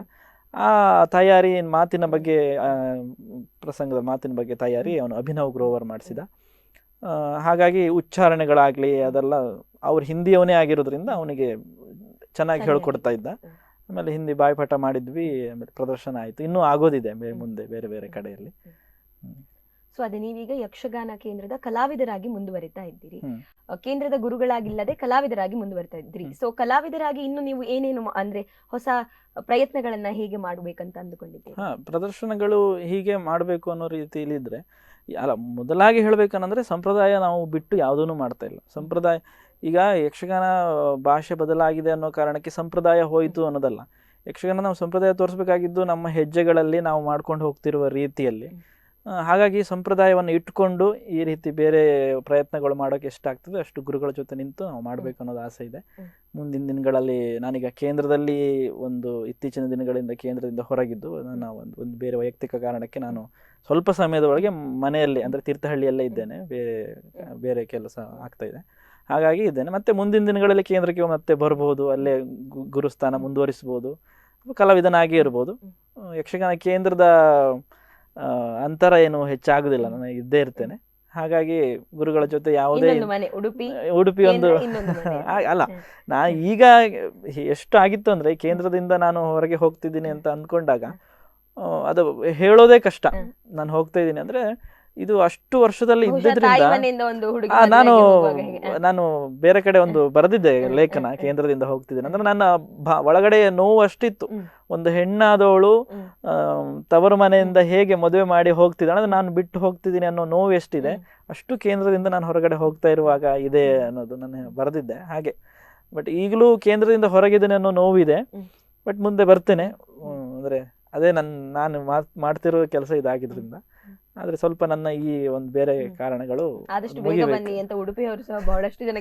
ತುಂಬಾ ಜನ ಈಗ ನಾನು ಕೇಂದ್ರ ಬಿಡ್ತೀನಿ ಅನ್ನೋದು ಗೊತ್ತಿರ್ಲಿಲ್ಲ. ನಾನು ಬಿಡ್ತೇನೆ ಅನ್ನೋ ವಿಷಯ ಗೊತ್ತಾದಾಗ ತುಂಬಾ ಜನ ಕಾಲ್ ಮೆಸೇಜ್ ಮಾಡಿ ಯಾಕೆ ಏನಾಯ್ತು ಅಂತ ಹೇಳಿ, ಬೇರೆ ಏನಾದ್ರು ಸಮಸ್ಯೆ ಇದೆಯಾ ಅನ್ನೋ ರೀತಿಯಲ್ಲಿ ಕೇಳಿದ್ರೆ ಇಲ್ಲ, ನನ್ಗೆ ಕೇಂದ್ರದಿಂದ ಯಾವ ಸಮಸ್ಯೆ ಇಲ್ಲ. ಗುರುಗಳ ಹತ್ರ ಯಾವ ದಿನ ಬಂದ್ರು ಗುರುಗಳು ನನ್ನ ಕರೆದು ಮಾತಾಡ್ಸುವಂತ ಇರೋದ್ರಿಂದ ಯಾವ ಸಮಸ್ಯೆನೂ ಇಲ್ಲ. ಬಟ್ ಉಡುಪಿಯವರು ತುಂಬಾ ಜನ ಮಿಸ್ ಮಾಡ್ಕೊಂಡಿದ್ದಾರೆ, ನಾನು ಉಡುಪಿನ ಮಿಸ್ ಮಾಡ್ಕೊಂಡಿದ್ದೇನೆ. ಅದು ಗೊತ್ತಾಗಿದೆ. ನಾವು ಎಷ್ಟು ಜನ ನಾನು ಹೋಗ್ತಾ ಇದ್ದೇನೆ ಅಂತೇಳಿ ಒಬ್ಬರು ನನ್ನ ಸ್ಟೂಡೆಂಟು, ನಾನು ಅಕ್ಕ ಅಂದ್ಕೊಳ್ತೇನೆ, ಅವರು ನಂದೇ ಒಂದು ಚಿತ್ರ ಬಿಡಿಸಿದ್ರು, ಅದನ್ನು ಕೊಟ್ಟರು. ಮತ್ತೆ ಬೇರೆ ಸಂಸ್ಥೆ ಒಂದು ಸುಮನಸ ಆಗಿರ್ಬೋದು, ಅವರು ನಂದು ಯಕ್ಷಗಾನದ ಚಿತ್ರಗಳ ಅಂದ್ರೆ ಫೋಟೋಗಳದ್ದೇ ಕೊಲಾಜ್ ಮಾಡಿ ಕೊಟ್ಟರು. ಒಂದಿಷ್ಟು ಜನ ಗಿಫ್ಟ್ ಕೊಟ್ಟು ಕಳಿಸಿದ್ರು, ದೂರ ಹೋದ್ರು ನಮ್ಮ ನೆನಪು ನಿಮಗೆ ಇರ್ಲಿ ಅಂತ ಹೇಳಿ. ಆದ್ರೆ ಯಾರು ಹೋಗು ಅನ್ನೋರು ಯಾರು ಇಲ್ಲ, ವಾಪಸ್ ಬಾ ಅಂತ ಒಳ್ಳೇದಿತ್ತು ಅನ್ನುವ ರೀತಿ. ಬಟ್ ಅದೇ ಪರಿಸ್ಥಿತಿ ಹಾಗಿತ್ತು, ಹೋಗ್ಲೇಬೇಕಾಯ್ತು ಅಷ್ಟೇ. ಮತ್ತೆ ಬೇಗ ಬನ್ನಿ ಅಂತ ನಾವು ಕೂಡ ಆಶಿಸ್ತಾ ಇದ್ದೇವೆ. ಸೊ ಹಾಗೆ ಇದೀಗ ಕಾರ್ಯಕ್ರಮದ ಕೊನೆಯ ಹಂತಕ್ಕೆ ನಾವು ಬಂದಿದ್ದೇವೆ. ಈ ಹೊತ್ತಿನಲ್ಲಿ ಅಂದ್ರೆ ಇವತ್ತಿಗೆ ಇಷ್ಟು ವರ್ಷಗಳ ಕಾಲ ನೀವು ಯಕ್ಷಗಾನ ಕಲೆಯಲ್ಲಿ ಕಲಾ ಸೇವೆಯನ್ನ ಮಾಡ್ತಾ ಇದ್ದೀರಿ. ಸೊ ಇಲ್ಲಿಗೆ ಇವತ್ತು ಯಾರನ್ನಾದ್ರೂ ನೆನಪಿಸಿಕೊಳ್ಬೇಕು ಅಥವಾ ಯಾರಿಗಾದ್ರೂ ಒಂದು ಥ್ಯಾಂಕ್ಸ್ ಹೇಳಬೇಕು ಅಂತ ಇದ್ರೆ ಈ ನಿಮ್ಮ ಒಂದು ಕಲಾ ಜರ್ನಿಯಲ್ಲಿ ಯಾರು? ಮೊದಲಾಗಿ ಅಪ್ಪ ಅಮ್ಮನಿಗೆ, ಮತ್ತೆ ನಂಗೆ ಸಪೋರ್ಟ್ ಆಗಿರೋದು ನನ್ನ ಅಕ್ಕ, ಮತ್ತೆ ಕೇಂದ್ರದಲ್ಲಿ ಗುರುಗಳು, ಸಂಜೀವ ಗುರುಗಳು, ಕೃಷ್ಣಮೂರ್ತಿ ಗುರುಗಳು, ಸುಬ್ರಹ್ಮಣ್ಯ ಪ್ರಸಾದ್ ಮುದ್ರಾಡಿ ಗುರುಗಳು. ಮೊದಲು ನನಗೆ ಹೆಜ್ಜೆ ಹೇಳ್ಕೊಡ್ತಿದ್ದದ್ದು ಪ್ರಸಾದ್ ಮೊಗೆ ಬಿಟ್ಟು, ಗಣೇಶ್ ಚೇರ್ಕಾಡಿ, ಮಂಜುನಾಥ್ ಕುಲಾಲ್, ತುಂಬ ಇದೆ, ಮತ್ತು ದಿನೇಶ್ ಭಟ್, ಅವ್ರ ಹತ್ರ ಎಲ್ಲ ಕಲ್ತಿದ್ದೇನೆ. ತುಂಬ ಆಗಾದರೂ ಕಲ್ತಿದ್ದೇನೆ. ಅವರಿಗೆಲ್ಲರಿಗೂ ಥ್ಯಾಂಕ್ಸ್ ಹೇಳಕ್ಕೆ ಇಷ್ಟಪಡ್ತೀನಿ. ಮತ್ತು ಉಡುಪಿಗೆ ಬಂದಾಗ ಉಡುಪಿನ ಜನರು, ನಾನು ಇಲ್ಲಿ ಬಂದು ಇಷ್ಟು ವರ್ಷ, ಈಗ ನನಗೆ ಅನಿಸಿದೆ ಅಂದರೆ ನಾನು ಭಾಷೆಯಲ್ಲಿಯೂ ಸಹ ಬದಲಾವಣೆ ಆಗಿರೋದ್ರಿಂದ ತೀರ್ಥಹಳ್ಳಿ ಹೋಗಿ ಮಾತಾಡೋದು ಕಷ್ಟ. ಅಂದರೆ ಈಗ ಬೇರೆ ಕಡೆ ನೀವು ನೋಡಿ ಮಂಗಳೂರು ಭಾಷೆ ಅಂತ ಹೇಳಿ ತಮಾಷೆ ಮಾಡೋರು ಇರ್ತಾರೆ. ಅದೇ ರೀತಿ ನಾನು ಅಲ್ಲಿ ಹೋಗಿ ಮಾತಾಡಿದ್ರೆ ಇವನು ಉಡುಪಿಯವನಲ್ಲ, ಇವನು ಉಡುಪಿ ಅಲ್ಲ ಇವನು ಉಡುಪಿಯವನೇ, ಅದಕ್ಕೆ ನಾನು ಗೊತ್ತಿಲ್ಲದವರು ನಾನು ಮಾತಾಡೋದು ನೋಡಿದ್ರೆ ಉಡುಪಿಯಿಂದನೇ ಬಂದು ಹುಡುಗ ಇವನು ಅಂದ್ಕೊಳ್ಳೋಷ್ಟು ನಾನು ಬದಲಾಗಿದ್ದೀನಿ, ಉಡುಪಿಯವನಾಗಿದ್ದೀನಿ. ಹಾಗಾಗಿ ಇಡೀ ಉಡುಪಿಯ ಜನತೆ ನನಗೆ ಅವಕಾಶ ಕೊಟ್ಟಿದ್ದಾರೆ, ಬೇರೆ ಬೇರೆ ಕಡೆ ಕ್ಲಾಸ್ ಮಾಡೋಕ್ಕಾಗಲಿ ಅಥವಾ ಕೇಂದ್ರದಲ್ಲಿ ನಿಂತು ಬೇರೆ ಬೇರೆ ಪ್ರದರ್ಶನಗಳಿಗೆ ನಿರ್ದೇಶನ ಮಾಡೋದಕ್ಕಾಗಲಿ ಅವಕಾಶ ಕೊಟ್ಟಿದ್ದಾರೆ. ಎಲ್ಲರಿಗೂ ಉಡುಪಿಯವರಿಗಂತೂ ಅದು ಹೇಳೋದಲ್ಲ, ಅಷ್ಟು ಧನ್ಯವಾದಗಳನ್ನು ಹೇಳಲಿಕ್ಕೆ ಇಷ್ಟಪಡ್ತೇನೆ. ನಿಮ್ಮೊಂದಿಗೆ ಮಾತನಾಡಿ ಬಹಳಷ್ಟು ಖುಷಿ ಆಯಿತು. ಬಹಳಷ್ಟು ಏನು ಯಕ್ಷಗಾನವನ್ನ ಕಲಿಬೇಕು ಅಂತ ಆಸಕ್ತಿ ಇರುವಂತವರಿಗೆ ಅಥವಾ ಕಲಿತಾ ಇರುವಂತವರಿಗೆ ಮುಂದೆ ಅದನ್ನ ಹೇಗೆ ತೆಗೆದುಕೊಂಡು ಹೋಗ್ಬೇಕು ಅಥವಾ ಯಕ್ಷಗಾನ ಅಂತ ಹೇಗೆ ಒಂದು ಸಂಕ್ಷಿಪ್ತವಾಗಿ ಅದ್ರ ಬಗ್ಗೆ ಸಾಕಷ್ಟು ತಿಳಿಸಿಕೊಟ್ರಿ. ಹಾಗೆ ನಿಮ್ಮ ಕಲಾ ಸೇವೆಯ ಬಗ್ಗೆ ಕೂಡ ಸಾಕಷ್ಟು ಮಾತನಾಡಿದ್ರಿ. ಕಾರ್ಯಕ್ರಮಕ್ಕೆ ಬಂದದಕ್ಕೆ ಧನ್ಯವಾದಗಳು. ಧನ್ಯವಾದಗಳು. ನೋಡಿದ್ರಲ್ಲ ವೀಕ್ಷಕರೇ, ಇಷ್ಟು ಹೊತ್ತು ಶೈಲೇಶ್ ತೀರ್ಥಹಳ್ಳಿ ಅವರ ಜೊತೆ ಅವರ ಯಕ್ಷಗಾನದ ಕಲಾ ಬದುಕಿನ ಬಗ್ಗೆ ಸಾಕಷ್ಟು ಮಾತುಕತೆಯನ್ನ ಮಾಡಿದ್ವಿ, ಸಾಕಷ್ಟು ವಿಷಯಗಳನ್ನ ಅವರಿಂದ ತಿಳಿದುಕೊಂಡ್ವಿ ಕೂಡ. ಸೊ ಹೀಗೆ ಇನ್ನೊಬ್ಬರು ವಿಶೇಷ ಕಲಾವಿದರೊಂದಿಗೆ ಮುಂದಿನ ಸಂಚಿಕೆಯಲ್ಲಿ ಬರ್ತೇವೆ. ಅಲ್ಲಿವರೆಗೆ ನೋಡ್ತಾ ಇರಿ ಸ್ಪಂದನ.